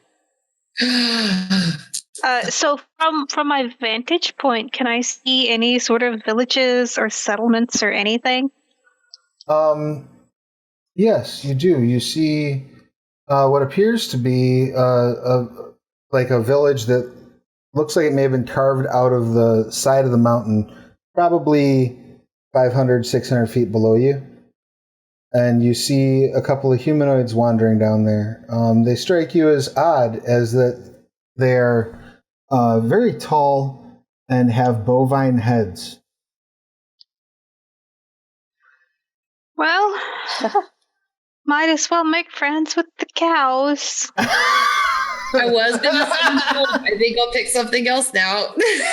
And that's where we will wrap things up. So the two of you are in Minotaur country. The rest of you, the heroes of Fenrilik, have managed to mercilessly slaughter your enemies and prevent a small conspiracy between some Scarai and some Sandmaskers. So congratulations to all parties concerned. Thank you all so much for playing tonight. Thank you all so much for watching us in the chat. And I do want to give a very special thank you, Dave, for joining us tonight. This has been a riot. It's been a blast. I've been wanting to share a table with you since we worked on on that thing. We can talk about. Can we talk about the thing? We can talk about the thing. Yeah. So, I worked on Technocracy Reloaded, which was a very successful Kickstarter earlier in the year, and we got the Operatives Dossier out of that as a stretch goal. And Dave was one of our wonderful writers on that, as was Rachel, in fact. So I had a lot of fun with it. It is an amazing book. Keep an eye on it. If you back the Kickstarter, you'll be getting it. But otherwise, keep an eye on the Monday Meeting Notes for when that's coming out. You just did me like a super solid by that. I can talk about the fact that I did that now. Yeah, great, awesome, yes. Absolutely, yes. Feel free. Right. Yeah, it's been announced. It's up on the thing. It was something that we knew we were doing. From the Kickstarter support. That again, if you're watching this and you back the Kickstarter for Technocracy Reloaded. Thank you. Feel free to spread the word about it. Speaking of things that need the word spread, tonight we were playing in Fenrilik, which is an expansion for Scarred Lands. That's the northernmost continent. Very strange, wintry place. That's available up at Drive-Thru-RPG via the Silurian Vault. And again, I want to remind you that you can pick up Dagger of Spiragos at Drive-Thru-RPG, which is the pre-built module ready to run here at Astral Tabletop, which is the tabletop we've been using. And you can get Gauntlet of Spiragos, which is the first part of that trilogy, for free just by going to astraltabletop.com. So that's the first 2 parts of the trilogy ready to go, enough to get you and your party started in the Scarred Lands. And lastly, Dead Man's Rust is going to be on Kickstarter Monday the 23rd, 2 p.m. Eastern. Mark your calendars. Let's do a quick round of goodbyes, and if there's any plugs you need to make, please let us know. And let's start this time around with Tori. Give us your pertinence, please. Ooh, I know my name. Sorry, guys. That was really rough. No worries. Everybody got handed new characters today, so you're good. Oh, man. And you just jump into it, and I thought I could do it. And this whole new astral thing is really, really cool. I just need to get used to it. But super cool. Really appreciate that we got to play with a new type of D&D module, I guess I'll call it. But yeah, I played, this dwarf-orc combo of a cleric, and it was really fun. And I'm glad she knew her religious stuff, even though she's not very smart, so that she could help get our party members back on the map. But yeah, that's kind of all. I'll be playing tomorrow with Rachel again, where she's running, Changeling the Dreaming, and it's getting really intense. Hopefully, we're almost done with pirates, and it's not going to be good for everybody. But yeah, I'm excited to play tomorrow and see what happens. Yep, and that's over at the Onyx Path Twitch channel, so make sure you tune in for that. And that's at what time? 11? Or no? 8:30 Central, 9:30 Eastern. Yeah. 6:30 Pacific. Oh, I know all the time zones now. Beautiful. Rock and roll. And next up, Dave, please let us know all your pertinence and if there's anything you'd like to promote tonight. B. Dave Walters, I say words about things. I'm somewhere doing something 7 days a week. Don't even try and keep up with it because I barely can, and I'm there for all of it. Tomorrow is Ascension. In the morning, Dungeons and Dragons: A Darkened Wish, which I storytell episode 2 is going to air for you all tomorrow night, 5 p.m. Pacific on the official D&D Twitch. We're going to be doing Wraith Shadows Across New York starting next week. If you like stuff and things and words, just toss me a follow on the tweetagrams at B. Dave Walters. Twitter, not Instagram. I'm on Instagram. I actually post on Twitter. Yeah, and thank you all for having me. Oh, thank you for being here. It was a riot, and thank you for achieving the rare task of rules lawyering me into something in favor of the players. They try it all the time, and they're very, very good with it. So. I will say this, and this is true. When we shot We're Alive Frontier, we pre-taped all of that. At the table, it's about 3.5 hours that they cobbled down to about 90 minutes, maybe about 2 hours of actual gameplay. And that game is so lethal. The entire time is basically like, so the zombie bites you, and we're like, and I do that. Like every single, Ivan's like, so a bad thing happens, and we're like, that's all it was for hours on end. Yeah. So, awesome. I love games like that. It's a lot of fun. I want to see the outtakes. Really trying to make it to the end. Next up, we have Milena. Do you have anything? Give us your pertinence and anything you might want to share with the class. Hi guys, my name is Milena. I played Maya today, and it was really, really fun to, be a little bit less of a murder hobo than I normally am. You were a lot less of a murder hobo than you normally are. A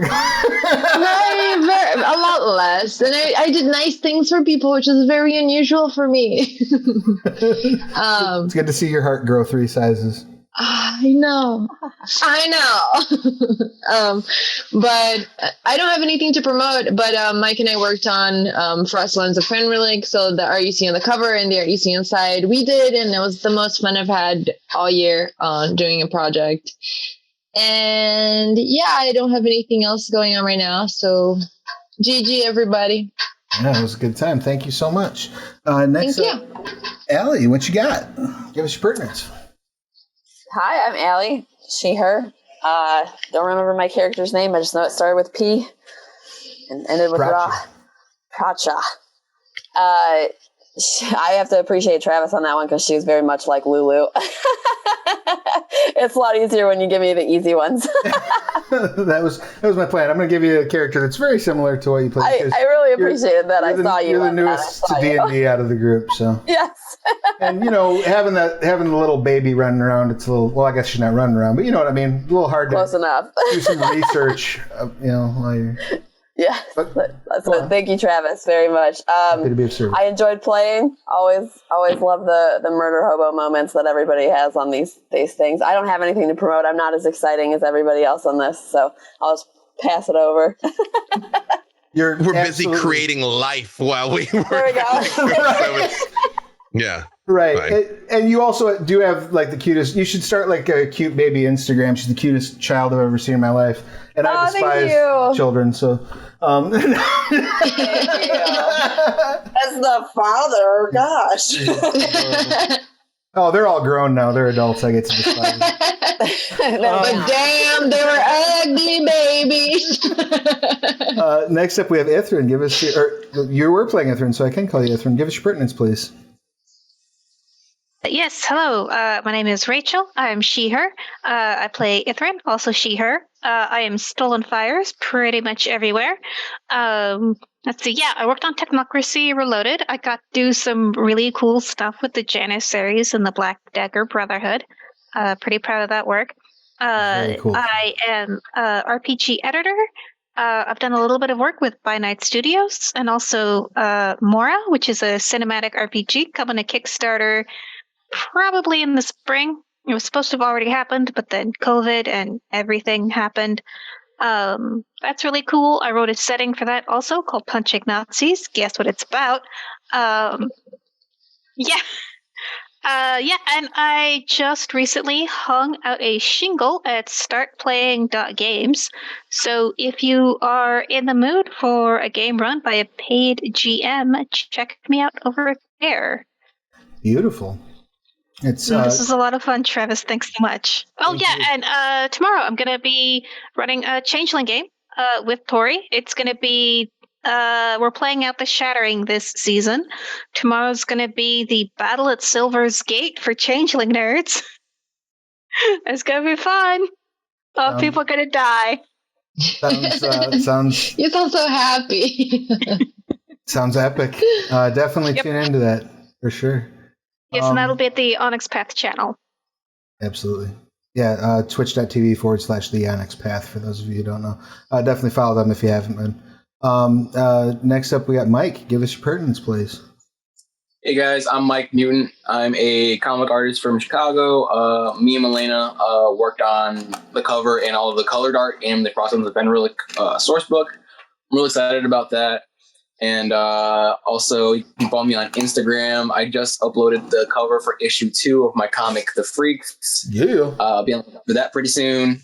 Yeah. Dope.